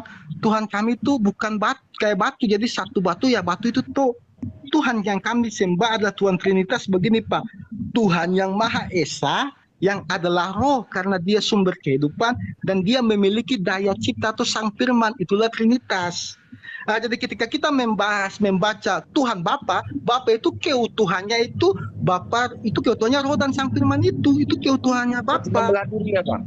Membelah diri gitu ya? Kayak cacing tidak kami gitu. membelah diri. Berarti Bapak tinggal beranggapan Tuhan itu seperti batu. Jadi Tuhan itu maha hadir Pak. Dia bisa berada di berbagai macam tempat tanpa dalam waktu yang bersamaan. Jika definisimu seperti itu, berarti benar kata Bang Tristan, Tuhan itu bisa membelah diri. Itu maksudnya. Lucu. Anda udah paham. Begini Pak, oke, kasih saya waktu ya. Begini, Anda tadi mengutip ayat, Tuhan itu tidak bisa terlihat. Nah, yang datang itu adalah kemuliaan dan serta firman-Nya, diutus yang diutus oleh Tuhan itu sendiri. Sama halnya dengan kami. Alam semesta ini adalah bagian dari kemuliaannya Allah. Bukan berarti alam semesta ini adalah Allah. Beda di konsep kalian. Firman itu yang menjadi Allah. Firman itu adalah Tuhan itu sendiri. Kemuliaan itu adalah Tuhan itu sendiri. Iya, beda Bang Moza. sudah termaktub, Beda. Bang Erik. Di Yohanes 1 ayat 1-nya. Seluruh alam semesta ini adalah hak miliknya, hak punyanya Allah, kemuliaannya Allah. Tapi kami tidak menuhankan namanya kemuliaan Allah. Kami tidak menuhankan yang namanya kemuliaan Allah. Kami menuhankan hanya Allah semata. Kemuliaan Allah itu tidak kami tuhankan. Alam semesta ini adalah hasil dari kemuliaan Allah. Alam semesta ini adalah hasil dari karyanya Allah. Bukan berarti kami menuhankan alam semesta. Kalau kalian tidak, firman yang diturunkan itulah yang kalian tuhankan. Gitu. Itu bedanya di kalian Bang Mozart. Makanya pakai otak sedikit gitu maksud saya gitu. Jangan ngeyel lah gitu. Kemuliaan terhadap Tuhan. Apalagi firman kalian anggap Tuhan, kesucian Tuhan Saya kalian anggap sekarang Tuhan. Sampai ayat saja, saya sampai ayat. belum selesai di Sampai ayat. Jadi begini, ya untuk Pak Erik, Bang Muhammad, Anda, ya Pak Erik jangan bahas otak dengan kami orang Kristen Pak, karena dunia ini mau dari orang Kristen dan kita orang Kristen, gitu. Ya, jadi saya saran buat Pak Erik, jangan bahas Santai saja, aman apa ya. Ya. Jadi begini Pak Erik, saya tadi menyatakan bukan Tuhan Oke Bang, oke Bang. Ya, minta izin Pak Hos ya. Jadi saya tadi menyatakan Tuhan menyatakan diri dengan perantaraan firman-Nya, bukan kemuliaan. 1-3 perantara kan, masih perantara kan, masih melalui perantara juga kan, Bang? Kan masih melalui perantara. Bukan berarti itu dia sendiri, Bang. Pakai ayat Bang. loh. Bang Erik, Kalau dikatakan masih perantara, bukan dia loh, Bang. Gitu. Bang Erik. Ya, Bang. Anda tidak makanya Anda buka Sefaria untuk ayat contohnya itu. saya menyuruh anggota saya mengantarkan sesuatu ke rumah Abang. Apakah perantara itu adalah saya? Silakan aja teman-teman muslim. Oke, ganti. Keluar dia. Jangan kasih dia di sini. Bahaya itu, bahaya. Oke, nggak apa-apa. Si Rex ini Kristen juga nih. Dari tadi nyimak dia. Berapa jam itu nyimak terus di bawah nih Rex. Mana Rex? Iya, sebenarnya kalau dia pakai perantaraannya harus disembah, berarti ada dua Tuhan, berarti Triteos, itu maksud saya tadi. Hanya itu Bang, dia Triteos ya. Iya, makanya. Apa kita juga nggak ada masalah ya, ada yang menuhankan selain Allah atau memperantarakan Allah dengan yang lain, tapi ya dia musyrik. Gitu. Kalau musyrik kan neraka selamanya. Itu kan hak orang. Ada Kristen lagi yang mau naik silakan ya, kirim permintaan ya. Oke, silakan lanjut. Teman-teman, logika dari. Jadi memang agak sulit. Kalau Tristan sudah maju dan teman-teman sudah maju, ya sudah selesai. Karena apa? Ya dilawang bukan kita, yang dilawang Bibelnya sendiri. Muter-muter Pak Rahman. Iya, ini kalau kita mau semua kupas seluruh ayat-ayat bertentangan, maka selesai dalam waktu yang singkat-singkatnya. Sebentar Tuhan lebih tinggi, maha tinggi. Sebentar Tuhan lebih rendah dari pohon kelapa, kan lucu jadi. Nah, ada kan Tuhan lebih mereka rendah kan gini Bang, 100% Tuhan, 100% manusia. Nah, perhatikan ya. Ada Tuhan yang sembunyi, ya. Matius 6 nomor 6. Tuhannya sembunyi loh di situ. Menjadi sama Tuhannya tinggal dalam kegelapan. Sementara di Yohanes 1 Tuhan itu cahaya terang. Kan repot. Kejadian 1 2 gelap gulita, gelap terang, mana yang betul? Saklar Bang, saklar.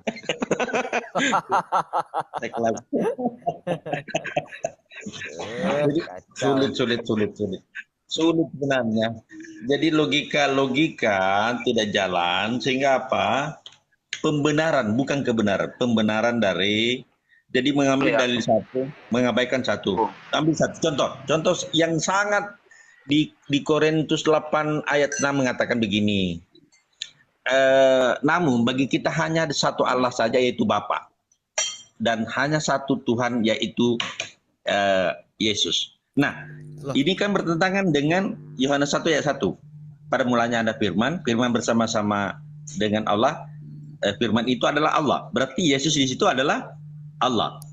Di Korintus 8 itu dia tadi. Nah, itu kan hanya satu Allah, yaitu Bapa, dan hanya satu Tuhan, yaitu Yesus.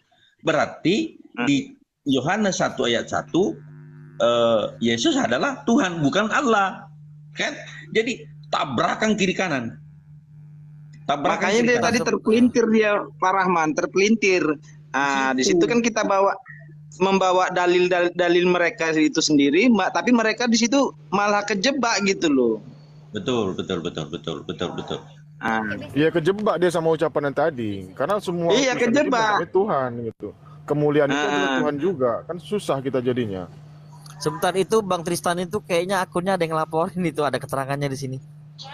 Astagfirullah. Iya, kepental dia ini dia. Ada yang laporin itu kayaknya. Itu Ustaz Sugi Tristan dan teman-teman itu Ustaz Guru Nunda itu begitu semua pendebat-pendebat yang mengungkapkan secara gamblang langsung di-kick. Iya, tadi Bang Tristan di sini ada laporannya tadi kok melanggar apa tadi itu loh. Bang Auzubillah. Tristan tadi itu. Susahnya itu kehidupan. Ini ada Oke, Bang Jon 78. izin ada Menteri Dalam Negeri ini menunggu mau diantar, Bung Dedi. Oh, siap Pak Dokter. Iya, siap Bang. Ini PKK ini Bung Ded, di atasnya KPK. Iya. Pak Tito maksudnya ada Bang Mendagri. Jon nih, selamat bergabung, selamat siang Bang Jon, selamat bergabung. Siang, Bang. Nah, ini enak nih kalau Bang Jon diajak diskusi nih, beliau dari Katolik nih Bang Jon. Silakan.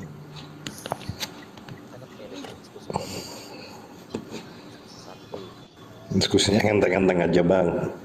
Ya, siap Bang. Ini. Bawa timbangan nggak Pak Jon? Bawa timbangan Ada nih nggak? di rumah timbangan badan. Ntar kalau berat-berat timbangan badan gua jadi kurus, ntar gimana coba?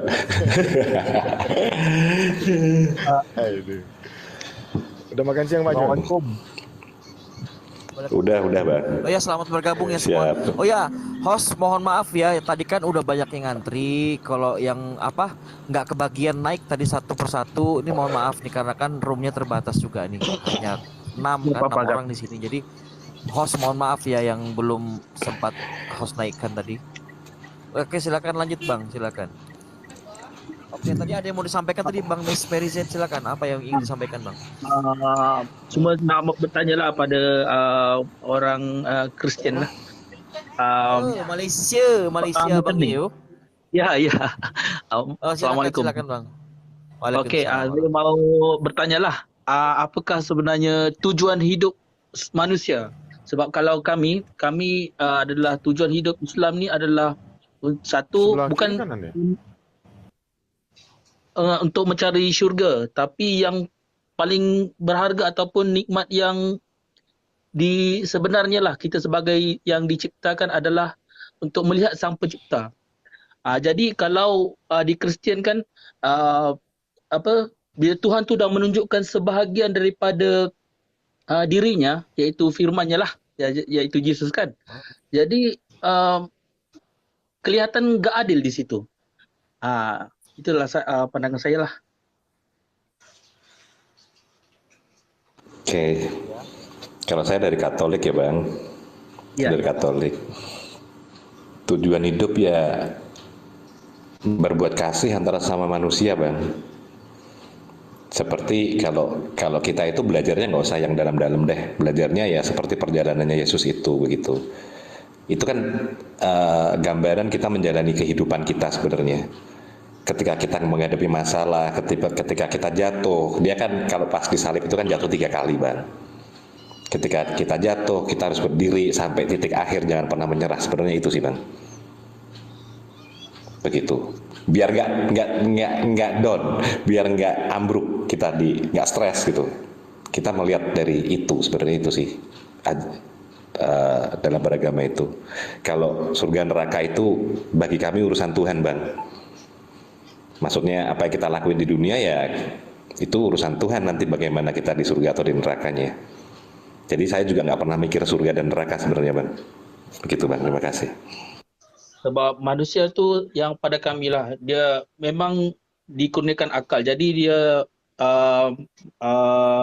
diberi pilihan lah, sama ada untuk berbuat baik ataupun berbuat jahat. Jadi agama ni turun untuk kita luruskan jalan itu ke arah kebaikan. Itu tujuan hidup. Jadi semata-mata untuk beribadah kepada Sang Pencipta. Jadi kalau kami di Islam, dia punya tujuan itu lurus bah. Lurus kita nampak. Tapi kalau di Kristian hanya untuk berkasih sayang, saya rasa di Islam juga begitu. Pandangan saya. Jadi tujuan itu tidak ada sebab antara pencipta dengan yang dicipta. Siap, Bang. Tapi sebenarnya kalau dari kita hampir banyak kesamaan walaupun berbeda ya, Bang. Contohnya dalam satu hari kan kita juga kalau di Abang kan ada sholat 5 waktu ya. Kalau kita kan doa pagi, doa sebelum makan sama Angelus 3 kali Bang. Karena saya umat awam, mungkin kalau yang tertakbis mungkin bisa sampai 5 kali, ada yang 7 kali kan begitu brevir gitu kan. Bang. Tapi sama, kita doa 3 kali plus pagi sebelum makan mau tidur gitu, plus Angelus itu tadi 3 kali doa begitu untuk itu ya doa itu kan untuk kita mengintrospeksi diri kan begitu kan, kita berbicara sama Tuhan begitu. Sama sih Bang, ada kalau puasa kita juga puasa ketika sebelum masa, kalau Paskah ya sebelum Paskah kita juga puasa ya, sama sih sebenarnya Bang. Kalau kita ngomong esensi ya Bang, kalau kita ngomong esensinya sama Bang, cuman mungkin cara kita yang berbeda begitu Bang. Ya, baik.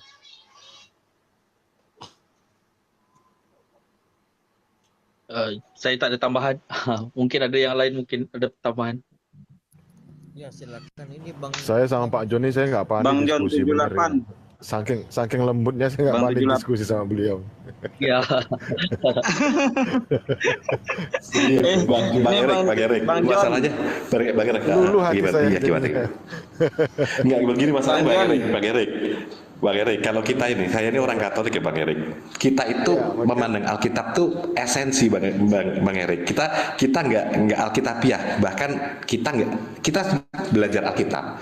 Tetapi kita bukan yang kita harus tahu ayat berapa, pasal berapa, tetapi esensi dari yang kita baca itu apa sebenarnya, begitu Bang Erik sebenarnya. Makanya kalau kita kadang-kadang kalau ngomong masalah data, masalah apa ya, kita cuma bisa ada ini, tetapi berapanya yang nggak mungkin ingat karena kita belajar dari esensi begitu kan, esensinya itu apa begitu Bang. Ya, jadi saya juga kalau diajak, Saya mau tanya nih boleh Bang John? Boleh Bang. Tapi jangan berat-berat ya Bang, saya kurus Bang. Oke, sebagai umat Islam kami kan kalau untuk beribadah kan ke masjid dan untuk memuliakan masjid itu sendiri. Dalam Kristen Bang, kalau untuk salat itu atau bersembahyang itu ke gereja ada nggak dalam Alkitab termakte Bang? Ini yang bertanya siapa ya Bang? Nah, itu harus Bang Hasan ini. Hasan Bang. Oke. Gini Bang, nah makanya itu kan ketika kita ngomong gereja ya Bang, lah Yesus kan sebelumnya kan memang nggak ke gereja. Yesus tuh bukan ke gereja loh. Yesus kan Yahudi kan. Tetapi kalau kita ngomong masalah gereja, Yesus itu pernah bilang sama si Petrus nih, di atas batu karang ini kudirikan gerejaku. Dan ada lanjutannya. Jadi ya memang gereja itu pada akhirnya diberdirikan oleh Petrus. Seperti itu Bang. Terima kasih. Oke. Dan ini satu lagi Bang pertanyaan buat Abang ini. Ini di sini kan saya lihat kan ada nilai yang berbeda kan gitu. Ada ganjil genapnya. Misal seperti yang Abang sendiri dari Katolik itu sendiri ada 73 dan dari Protestan ada 66. Di sini perbedaannya gimana Bang maksudnya? Jadi gini Bang, kalau dari Protestan itu saya nggak ngomong dikurangin ya Bang. Dari Protestan itu mengikuti konsili Jamia yang diadakan orang Yahudi pada tahun 70 Bang. Jadi orang Yahudi sendiri itu memotong Deuterokanonika pada tahun 70. Itu yang dipakai sama orang Protestan sekarang untuk perjanjian lamanya. Lah, kalau kita Katolik itu yang kanon kemudian atau apa itu ya di tahun 300 sebelum Masehi itu yang dipakai sama Katolik tanpa pengurangan itu Bang. Tanpa pemotongan pada Konsili Jamia tahun 70 itu. Dipakai semua, jadi nggak dipotong sama sekali, tetap dipakai semua plus perjanjian baru. Sebenarnya kalau kita saya mau ngomong orang Protestan ngurangi juga nggak bisa, karena kan dia bisa bilang bahwa dia mengikuti yang dipakai orang Yahudi di Konsili Jamia tahun 70 begitu Bang. Terima kasih.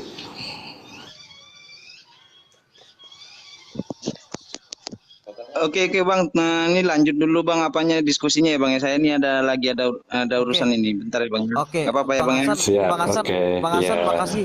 Bang Hasan kan lagi ada kegiatan. Bang Hasan, maaf saya turunin Bang ya, ganti sama yang lain. Iya Bang, ya, iya maaf, Bang, iya ya. Bang.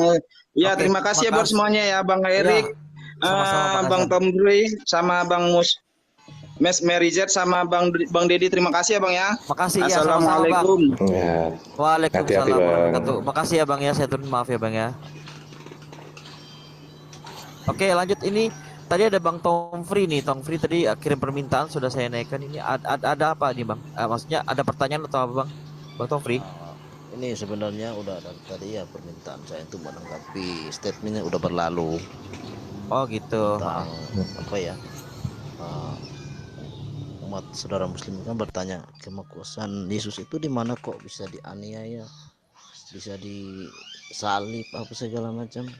Itu apakah kemakuasaan itu seperti itu atau bagaimana kok bisa disebut kemakuasa itu?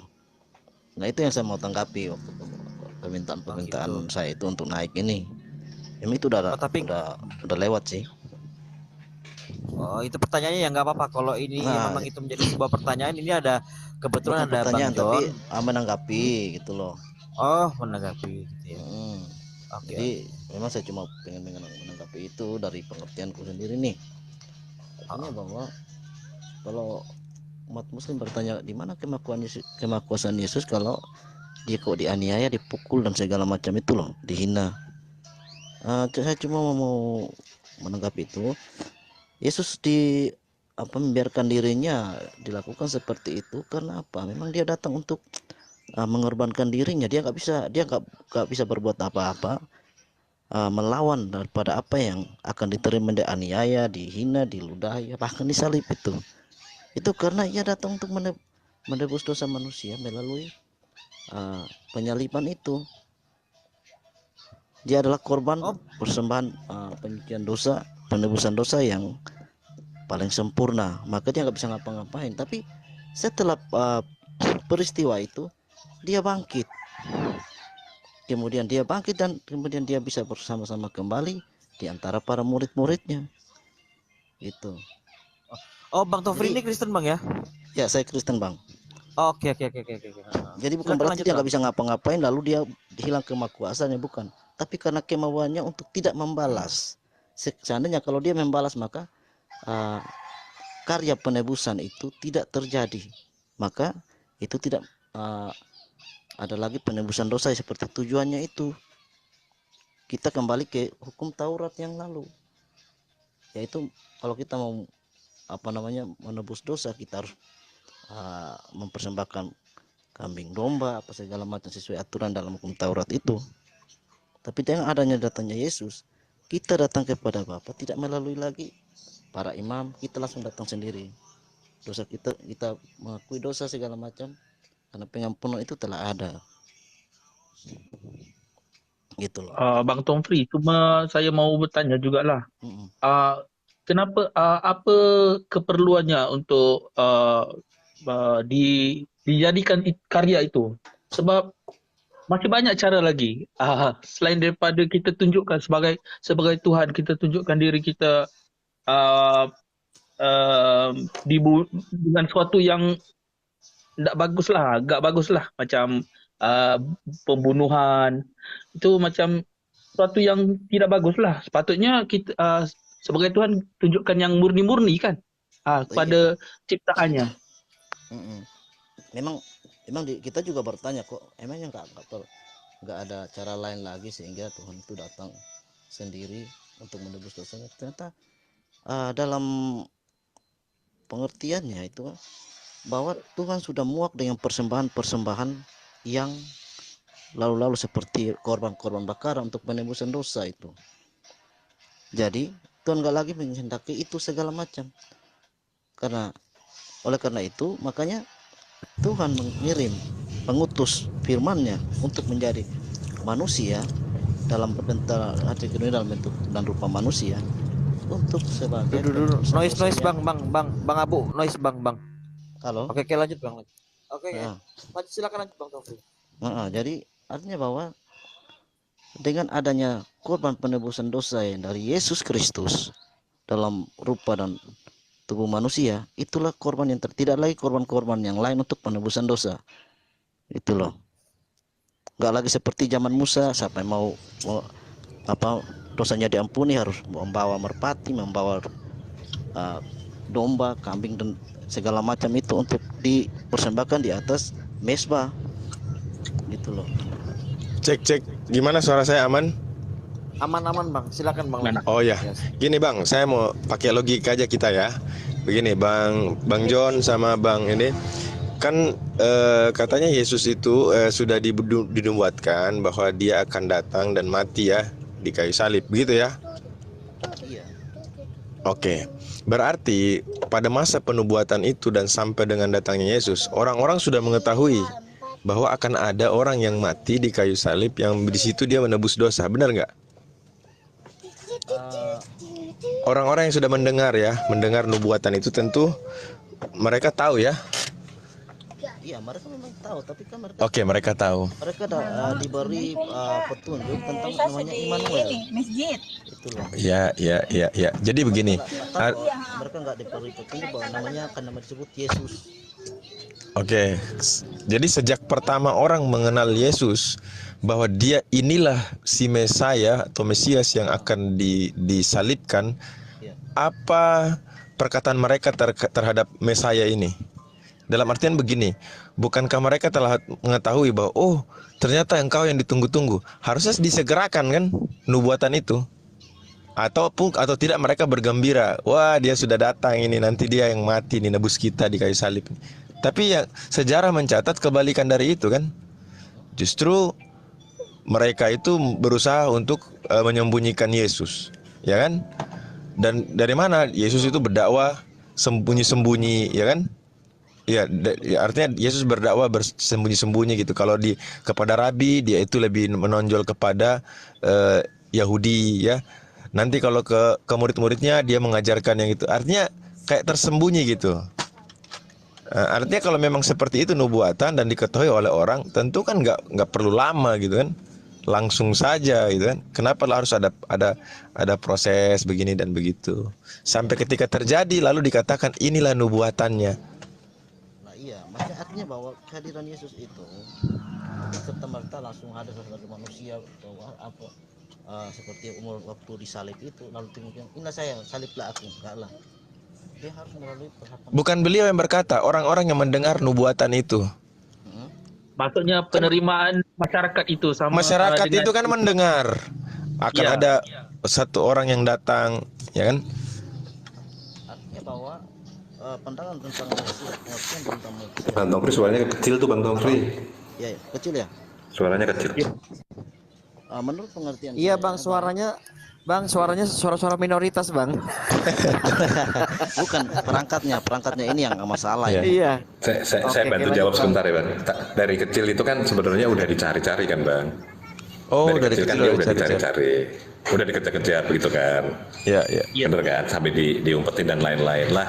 Makanya itu yang jadi pertanyaan itu seperti ini Bang. Kan sering ditanya kan begini. Kenapa sih kok Yesus itu nggak gamblang aja ngomong aku tuh Tuhan begitu kan? Bukan Yesus, saya tidak berharap Yesus yang berkata gitu. Tapi orang-orang yang mendengar nubuatan itu. Iya. Nah makanya itu dia kan harus menggenapinya semua supaya benar-benar genaplah itu yang di firman yang di perjanjian lama ya Bang ya. Nah itu kan butuh waktu untuk menggenapi itu semua. Begitu. Makanya ada perjalanan itu. Nah, kalau dia sekarang bilang, oh aku Tuhan, begitu, siapa yang percaya Bang? Maksudnya nubuatan gimana Pak John? Nubuatan kepada Nabi gimana? Kayak yang di Daniel, yang di Yesaya, yang di Daud, Mazmur, itu kan harus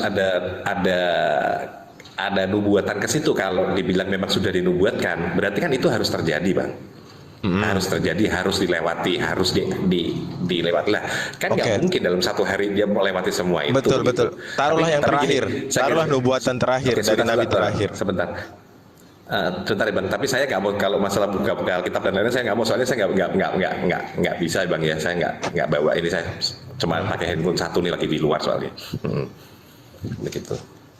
Ya, artinya begini Bang, kalau ada satu informasi di sebuah daerah akan datang nanti tahun depan sumbangan dari seseorang, tentu orang-orang akan menunggu itu, dan ketika tiba harinya mereka akan dengan sangat gembira mengambil itu. Tapi terjadi apalagi ketika yang ditunggu ini adalah yang menebus dosa mereka. Tentu kebahagiaan apa yang tidak bisa dihitung, dinilai istilahnya begitu ya. Tapi kok terjadinya berbeda gitu loh. Kayak seolah-olah nggak terima gitu loh. Ya karena yang diharapkan kan besar seperti ngomong aja itu sehebat Salomo begitu. Sedangkan Yesus ini kan anak tukang kayu Bang. Tidak tersangka-sangka begitu kan. Harusnya seperti itu ceritanya. Bukan Bang, ini yang kan? proses yang nanti mati disalib gitu loh. Artinya kan mau dia Salomo, mau dia tukang kayu, ya poinnya kan mati gitu kan. Jadi yang nggak dianggap orangnya itulah. Yang penting mati. Betul. Ya itu aja itu. Tapi kan berbeda ya kisahnya, mereka itu sampai sedih, sampai pokoknya banyak hal yang menunjukkan ketidakrelaan mereka gitu lah terhadap kejadian itu. Itu Bang. Kita ngomong secara logika aja Bang. Gimana? Ya, Yesus pun nggak rela. Sebab dia pun sendiri memohon kepada Tuhan Bapa kan, yang dalam firman-Nya adalah Alkitab, yang dia berkata sama kenapa diperlakukan aku begini begitulah. Jadi sebetulnya soalnya Yesus sendiri tidak masa petani. Bukan, ada satu saya juga lupa itu. Kalau Pak, biarlah cawanmu berlalu daripadaku. Iya. Oh ini satu lagi. Ya, Pak John, saya mau bertanya ke Pak John. Pak John kan Katolik nih. Bagaimana pandangan Katolik terhadap ibunya Yesus? Ibu Yesus itu tabut perjanjian baru Bang. Ya, pandangan Katolik sendiri gimana terhadap ibundanya Yesus itu? Tabut perjanjian baru. Apa itu isinya? Maksudnya gimana? Saya nggak ngerti itu. Nah, kalau tabut perjanjian lama itu Bang, tabut perjanjian lama itu tempat di mana disimpannya tongkat imam, 2 loh batu, sama tempat roti mana. Yang tabutnya disucikan dulu itu kalau di perjanjian lama. Nah sekarang Maria ini tempatnya firman, itu Yesus. Ya, dia juga tongkat iman kan, tongkat imam juga, dan roti itu sendiri. Jadi Bunda Maria adalah tabut perjanjian baru Bang. Jadi pandangan Katolik bagaimana Pak? Saya belum dapat poinnya nih. Dia itu ibu gereja. Jadi contohnya begini Bang. Iya. Nah, ini langsung saya jelasin aja. Seperti orang yang tahunya kan, orang Katolik menyembah Maria, seandainya begitu ya. Nah, saya jelasin di sini. Saya sebagai orang Katolik, saya tidak pernah menyembah Bunda Maria. Tetapi saya berdoa menghormati Bunda Maria karena mujizat pertama yang dilakuin Yesus itu kan belum waktunya merubah air jadi anggur ya. Tetapi karena ibunya yang meminta, dia melakukannya. Itu yang satu. Nah, yang kedua, dia juga bilang sama Yohanes waktu itu ya, ibuku adalah ibumu, jika kau mau meminta, mintalah pada ibuku. Pokoknya begitulah, inti ayatnya begitu. Tetapi kami tidak menyembah dia. Iya. Begitu, kami hanya menghormati Bunda Maria itu. Jadi banyak orang yang salah mengerti di sini. Iya, begini. Maksud saya begini. Cara memuliakan ibunda Yesus ini kan berbeda antara Protestan sama Katolik ya. Cara memuliakan ini.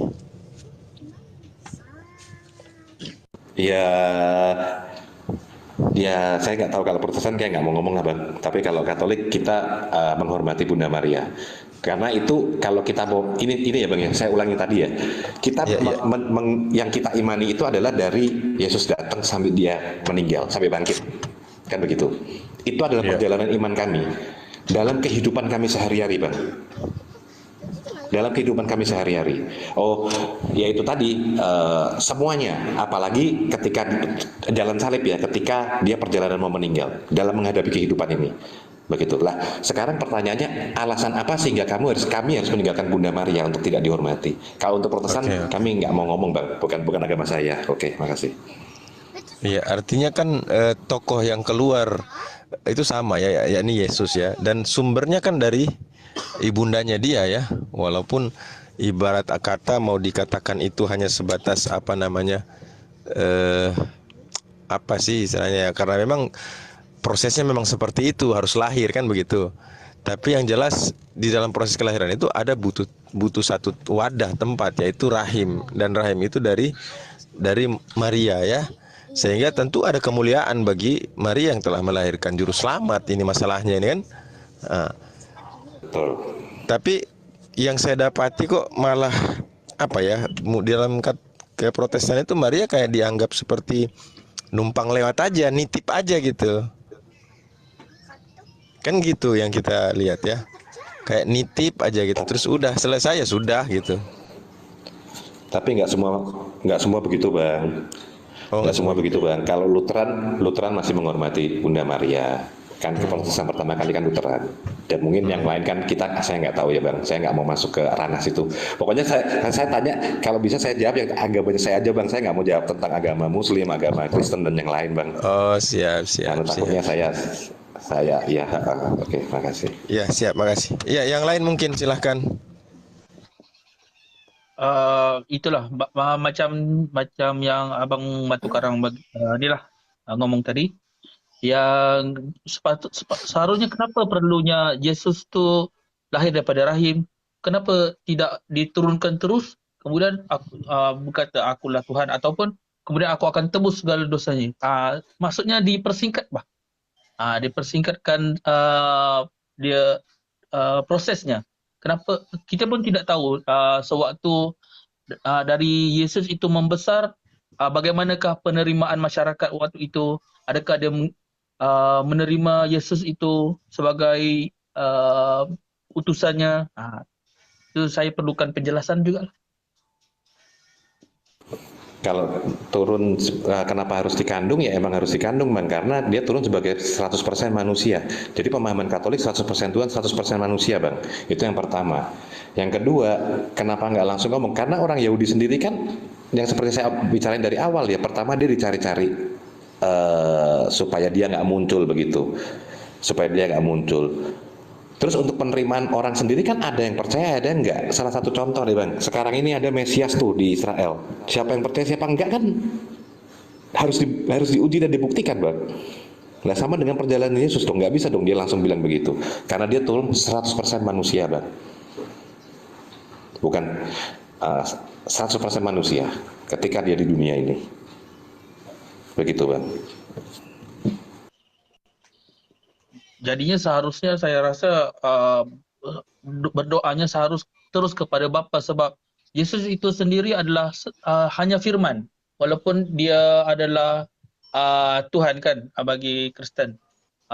Kenapa tidak kita ikut saja Yesus dan terus berdoa kepada Tuhan? Sedangkan sewaktu penyaliban, Yesus sendiri berdoa, mengangkat tangan kepada Tuhan lah, pada Allah, Tuhan Bapa kan.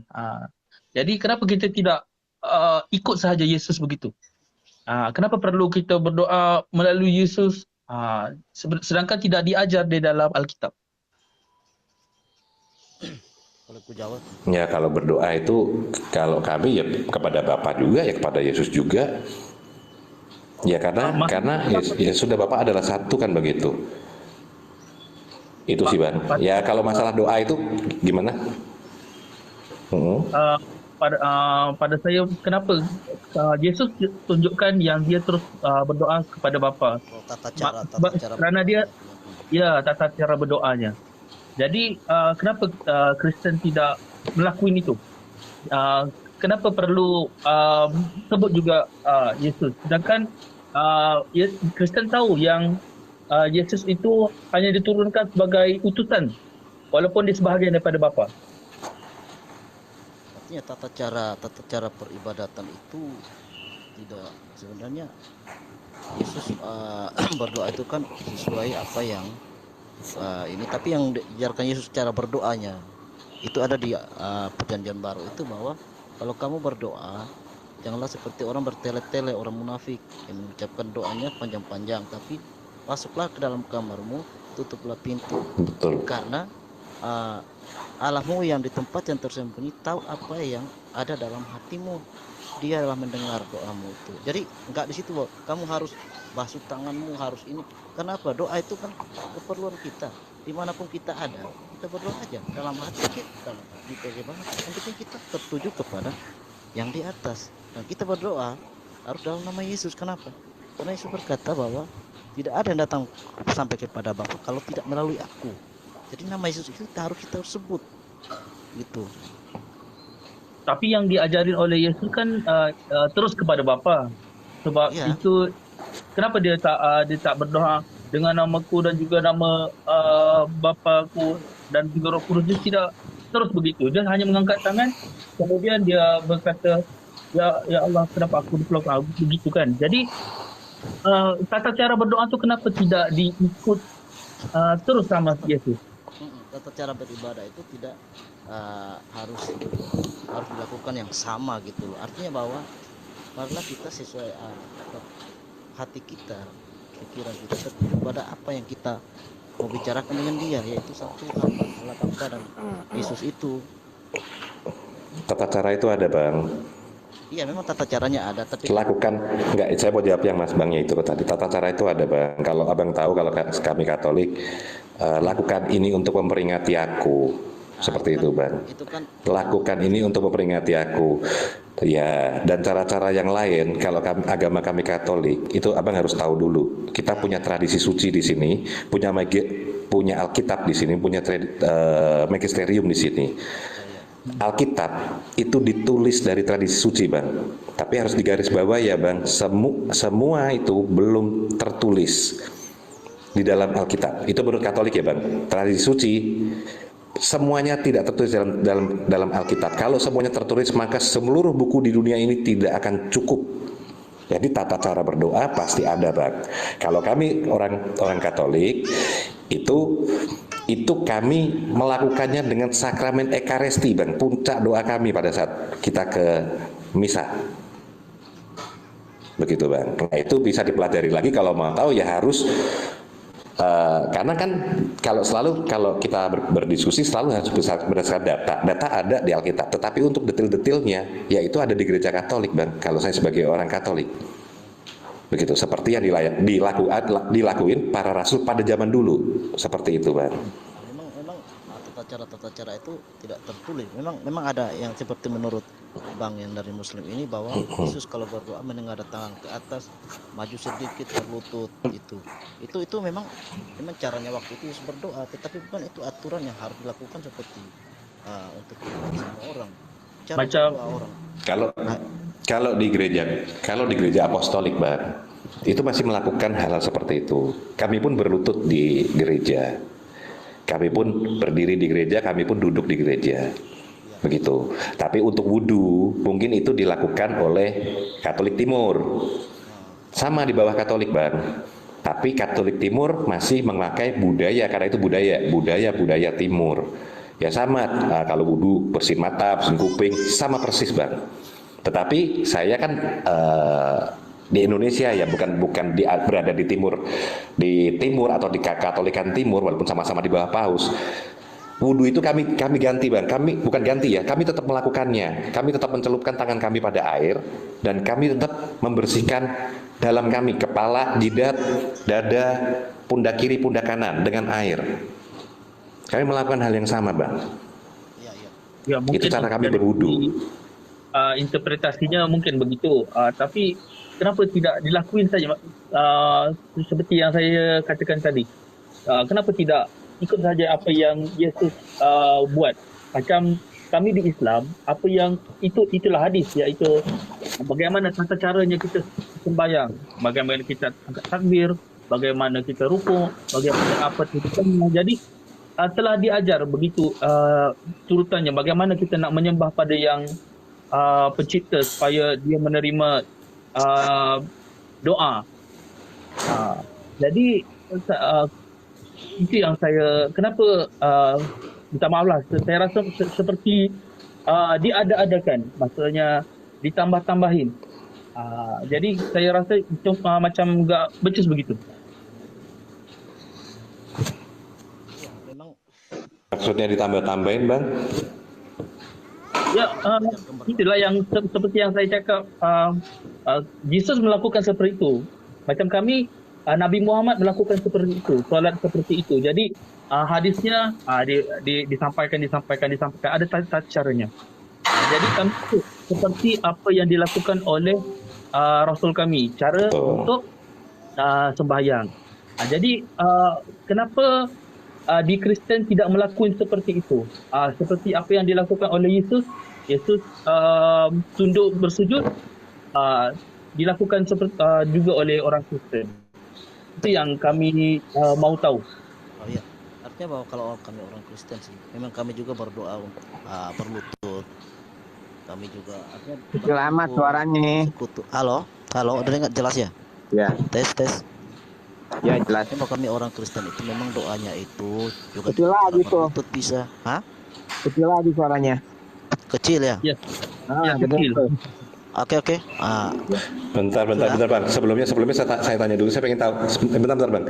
Bang Ton Firi itu Kristen Protestan ya Bang? Iya, saya Protestan Bang. Oke, siap Bang. Jadi supaya Mas itu tahu siapa itu tadi yang tanya. Nah, supaya tahu.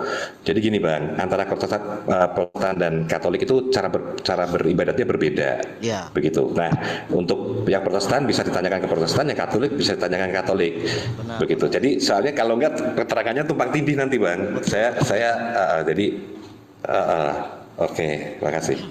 Jadi memang kami di Protestan itu memang kalau berdoa secara pribadi ada per orang itu memang nggak baku aturannya itu, artinya yang penting kami bersikap sopan, menghormati, ya toh bisa dengan cara berlutut merendahkan diri, dengan lipat tangan bisa, dengan angkat tangan juga bisa waktu penyembahan, puji-pujian penyembahan itu dengan angkat tangan bisa, itu loh. Iya. Nah, tata cara itu tidak baku seperti harus dari sini, kemudian harus gerakan tangan ini, kemudian harus tunduk ini, harus ini, enggak, artinya enggak itu. Kami dengan berlutut aja kemudian kami tunduk dan kami berdoa itu sudah cukup lah untuk kami, untuk secara pribadi. Enggak terlalu seperti aturan baku kayak saudara muslim ya. Iya. Yang penting hati kami itu memang harus difokuskan kepada yang di atas. Jadi ada pepatah kan? Oke, siap. Begini, kalau contohnya jika kita pergi berjumpa dengan Tuan Presiden Pak Jokowi, kemudian kita akan berjumpa dengan dia untuk menghormatinya, kita ikut tata caranya. Jadi itu yang Islam lakuin, melakukan sesuatu itu dengan tata cara supaya kita menghormati seseorang itu, individu, ataupun macam kami dengan Rasulullah juga, Nabi Muhammad, kami dengan tata cara, ada tak boleh menggambar Rasulullah, tidak boleh berkata-kata yang tak bagus kepada Rasulullah, ada tata caranya. Begitu juga dengan kita dalam menghormati seseorang, macam kita tak boleh melakukan sewenangnya. Jadi dalam Islam kami bertata cara untuk beribadah kepada yang maha mulia. Itu yang kenapa itu saya rasa perlunya tata cara. Jadi kenapa Kristen tidak melakukan seperti apa yang Yesus lakukan? Seperti dia mengangkat tangan ketika dia keadaan susah, dia mengangkat tangan, berdoa kepada Tuhan, bersujud. Kenapa itu tidak dilakuin? Kenapa tidak berikut aturannya? Artinya memang semua itu yang angkat tangan, berlutut itu dilakukan, tetapi tidak seperti saudara muslim yang kalau lakukan gerakan ini kemudian harus gerakan ini, kemudian gerakan ini. Gitu enggak. Kami memang tahu namanya bahwa cara berdoa itu memang harus kita tahu etika tanpa sedikit bahwa kita bercakap kepada orang itu kita duduk diam, kita berlutut, kita menyembah merendahkan diri. Kalau kita berdoa, jadi tata cara itu kayak bukan sampai lari-lari kita berdoa itu cara ibadah kita enggak bukan begitu. Tapi kami duduk, kami berdoa seperti itu aja, bebas saja. Enggak harus Saya tambahkan nih Bang ya. urutan lah. Kecuali seperti di tata cara kumpulan gereja itu ada liturginya lagi. Tapi kalau orang per orang di tempat yang di rumah kah, di tempat manakah, kecuali di gereja ya, itu memang ada caranya, ada liturginya. Betul, kalau di gereja memang ada tata caranya Bang. Jadi kita pakai tata cara juga Bang. Bukan kita berdoa itu enggak sembarangan ya Bang. Maksudnya begitu. Sebenarnya masalah tata cara kan hanya perbedaan aja antara saya dan Abang, caranya bagaimana. Kalau masalah tata cara ya Bang ya. Ya, artinya bahwa tata cara itu beda dengan maksudnya kita kalau di gereja atau di tempat ibadah itu beda caranya dengan kita di rumah atau kita pribadi seorang diri kita berdoa itu beda. Betul. Kami punya liturgi kok Bang. Ya, artinya memang kami punya liturgi. Betul. Tapi kalau misalnya kita cuma minta doa makan atau tiba-tiba kita rasa ada masalah lalu kita berdoa kepada Tuhan, kami langsung duduk dan kami pikir-pikir, kami duduk kemudian kami berdoa. Ya Bapak, kalau bisa mohon ampun dosa kami segala macam. Tapi bukan dengan gerakan-gerakan ya, sudah menghormati duduk kami lipat tangan atau apa, tutup mata itu berdoa. Jadi nggak harus kayak saudara muslim yang misalnya minta maaf ya, harus berlutut duduknya gimana, lihat kiri kanan lalu bagaimana, artinya urutan gerakan-gerakan itu yang harus dilakukan. Tapi kami nggak terpaku pada gerakan-gerakan ya. Kami hanya sikap berdoa itu ya seperti itu aja, sederhana aja gitu. Kecuali di gedung gereja gitu ada aturannya. Ya. Menurut Yahudi gimana, Demira? Ya, ini ada Demira. Iya, Demira ini dari Yudaisme ini, Enggak.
Halo. Assalamualaikum warahmatullahi wabarakatuh.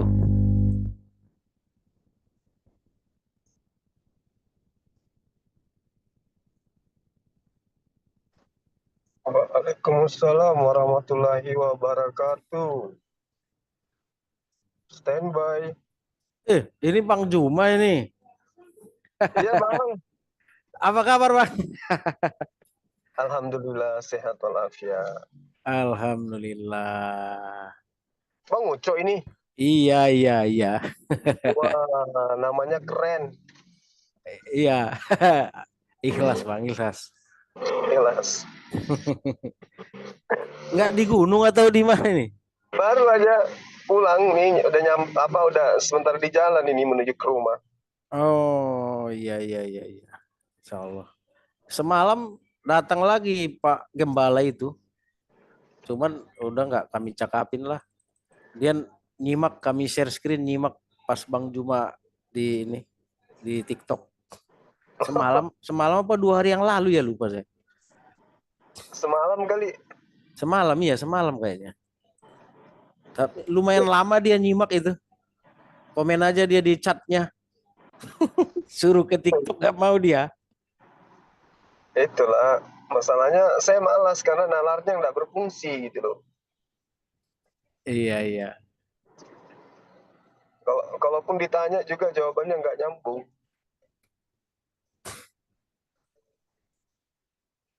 Memang di Jepang dia itu Bang ya? Iya di Jepang, betul. Itu di Jepang. Ya penginjil di sana. Iya. Sampai ke Jepang ya. Padahal dari Hawaii dekat ke Jepang. Penginjil dari Hawaii kan ada di sana. Dia khusus untuk TKI kayaknya. Iya, jadi di sana itu ada organisasi yang komunitas pengguna TKI itu bersatu untuk menyatukan TKI yang ada di sana. Lalu kemudian mereka datangkanlah seperti Gembala ini.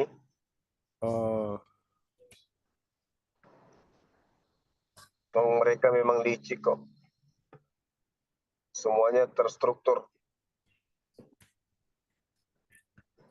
Iya. Memang. Tapi heran juga ya, donaturnya nggak capek-capek gitu.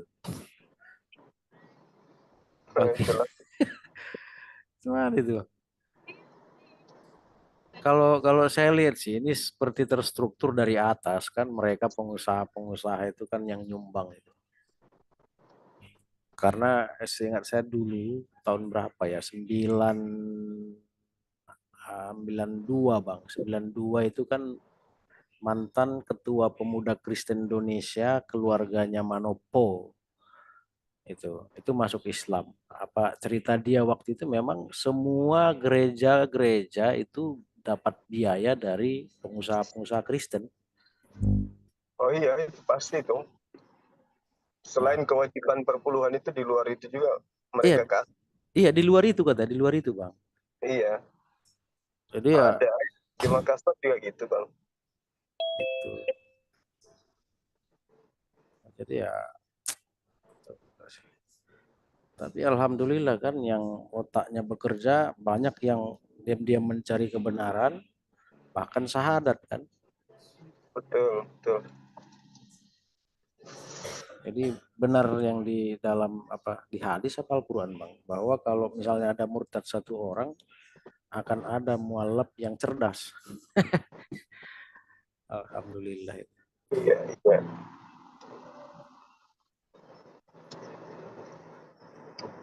Tadi ada komunikasi sama Mbak Josel. Iya, itulah Bang. Gimana itu Bang? Iya. Tadinya kupikir dia mau cash, ya kan? Jadi kuiyakan. Iya. Belakangan baru dibilangnya, cuman DP-nya kata dia gitu. Nanti abang yang kredit. Iya, aku yang neruskan, aku yang nyelesaikannya, gitu sih katanya. tiap Oh, bulannya kan. oke bang, oke itu bang. Siap bang. Aku juga nggak bisa nolak apa dia gimana ya nanti. Abang tahu lah gimana. Iya. Cuman masalahnya itu abang KTP-nya di sana. Oh, Tadinya aku pikir kalau dia komersil, ya komersil itu bisa. Kalau subsidi itu bisa, cuman harus terbang ke sini wawancara lagi. Habis itu pas mau akad kredit terbang ke sini lagi. Itu yang agak beratnya itu di situ. iya ya. Itulah. Iya juga. Lagian kalau misalnya itu diupayakan, emang abang mau pindah ke sini? Ya bisa jadi kan. Iya, Udah iya, coba juga, cuman kan belum pasti sih. iya. Kalau memang ini, kalau memang nggak keberatan, bisa, tapi menggunakan nama orang. Paham nggak abang? Oh. Jadi gini, misalnya saya punya staf, belum punya rumah. Jadi yang bermohon itu dia, tapi rumah itu milik abang. 6 bulan kemudian baru bikin surat kuasa dari notaris, surat keterangan bahwa rumah tersebut sebenarnya adalah milik abang, yang bayar tiap bulan abang, kan dia. Kita cuma pinjam nama dia aja. Iya, Itu sebenarnya bisa bang kalau kayak gitu. Kalau nggak mau ribet sih. Jadi kalau abang percaya ke saya gitu ya kan, saya carikan entah staf saya atau siapa gitu yang atas nama. Habis itu nanti abang yang bayar tiap bulannya gitu. Itu bisa. Nanti setelah 6 bulan bikin surat kuasa dari notaris untuk ditembuskan ke. Nah ini sebenarnya yang kredit itu abang. Jadi surat kuasanya itu narasinya abang berhak menjual, berhak balik nama, berhak segala-galanya terhadap rumah itu. Gitu loh. Kalau itu abang setuju ya nggak ada masalah. Tapi kalau harus atas nama abang itu berat bang. Berat ya. Iya, karena abang mau wawancara rumahnya di sini, wawancaranya di Medan. Gimana tuh? Gimana tuh? Nanti aku coba obrolin dulu sama Josel gimana ininya. Iya, kalau teman yang dari Amerika itu memang rencananya dia mau kredit lunak. Kan ada kawan dia juga dari Amerika itu. Iya ada ya. Oh itu ini juga ya. Ambil juga. Rencananya sih gitu bang, ambil 2 katanya untuk aset gitu, investasi. Kalau rumah kan nggak ada ruginya. Iya betul. Kalau saya sih, saya kan ngobrol sama Josel, ya kalau Bang Ucok pindah ke sini, aku bilang ke Maros mau bikin usaha di sini sebenarnya sih bisa. Di tempat rumah yang dibeli itu aja buka ini. Atau mau apa, usaha apa gitu kan, situ kan dekat pasar gitu. Iya. Terus bilangnya, iya nggak apa-apa. Nanti saya juga modalin usaha bang, dia gitu, kata dia. Ya sudahlah, syukurlah kalau gitu. Berarti kuncinya sekarang ya tinggal Bang Ucu mau ndak atas nama orang sementara. Karena kalau atas nama Bang Ucu agak kayaknya berat. Karena harus disurvei dulu tempat kerjaannya, disurvei dulu usahanya, disurvei penghasilannya, kemudian baru di ACC karena kan subsidi pemerintah gitu bang.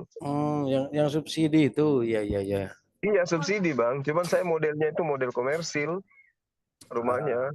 Dan memang lokasinya bagus, dari bandara itu paling 30 menit ya Satya. Dari bandara 30 menit bang, dari rumah aku itu nggak sampai sejam. Dan usaha di situ bagus, dekat pasar. Kedua, kalau mau usaha di rumah itu juga bagusnya kayak apa, bahan bangunan. Kayak gitulah. Mau jual-jualan di rumah juga boleh untuk jualan dalam kompleks itu kan. Cuman bagusnya kalau jualan di pasar sih. Oh potensi ekonominya lumayan berarti di situ. Iya bang, kan daerah berkembang situ. Iya. Nah ini ada Pak Kiai nih, sudah open kamera ini. Udah sehat Pak Ustadz? Udah orang dia didoakan siang malam nonstop. Malaikat sampai bosan nih. Iya. Malaikat pas bertanya, ini orang apa istimewanya kok tiap malam Bang Suma namanya aja terus disebut-sebut. Padahal dia belum mau bisa ikut debat lagi. belum bisa ke masjid, soalnya itu jadi kendalanya, belum bisa. Jadi ku bilang Masjid kan sama belum. malaikat jangan kau pandang enteng dia ini. Dia ini orang paling disegani sama Sufyatul. Oh iya. Kalau gitu kita sehatkan segera, kata malaikat gitu. Astagfirullah. Iya itu apa? Masih belum stabil. Kadang enak perasaan, kadang tidak. Makanya belum bisa ke masjid juga.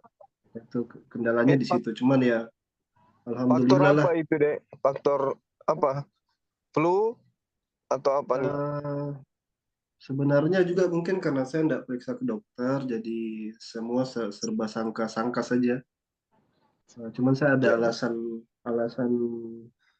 khusus lah tidak ke sana kan, karena satu dan lain hal yang mungkin saya tidak bisa ceritakan. Cuman yang paling saya curiga ya diabetes itu memang.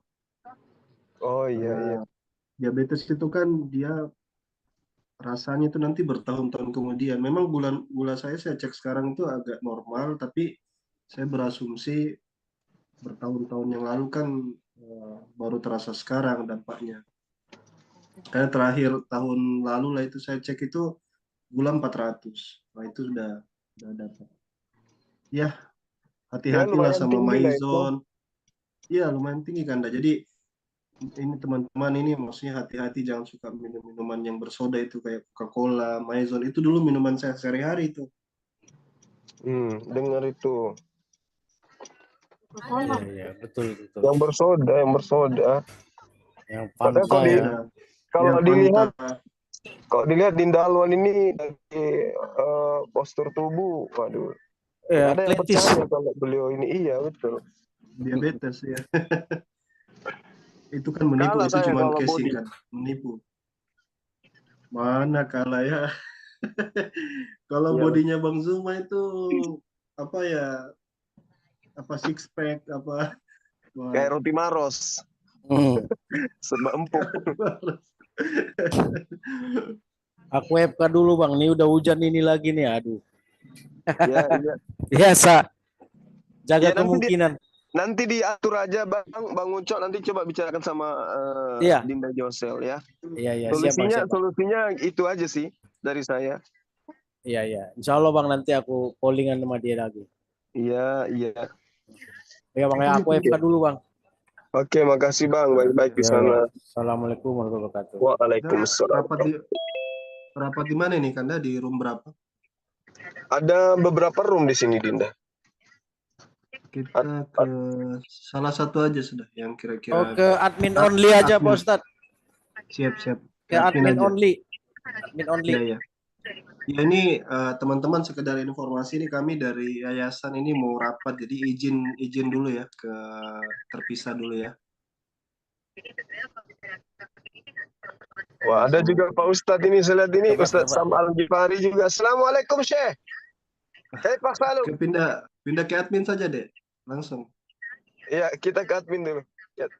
Teman-teman kami ke admin dulu ya. Assalamualaikum warahmatullahi wabarakatuh.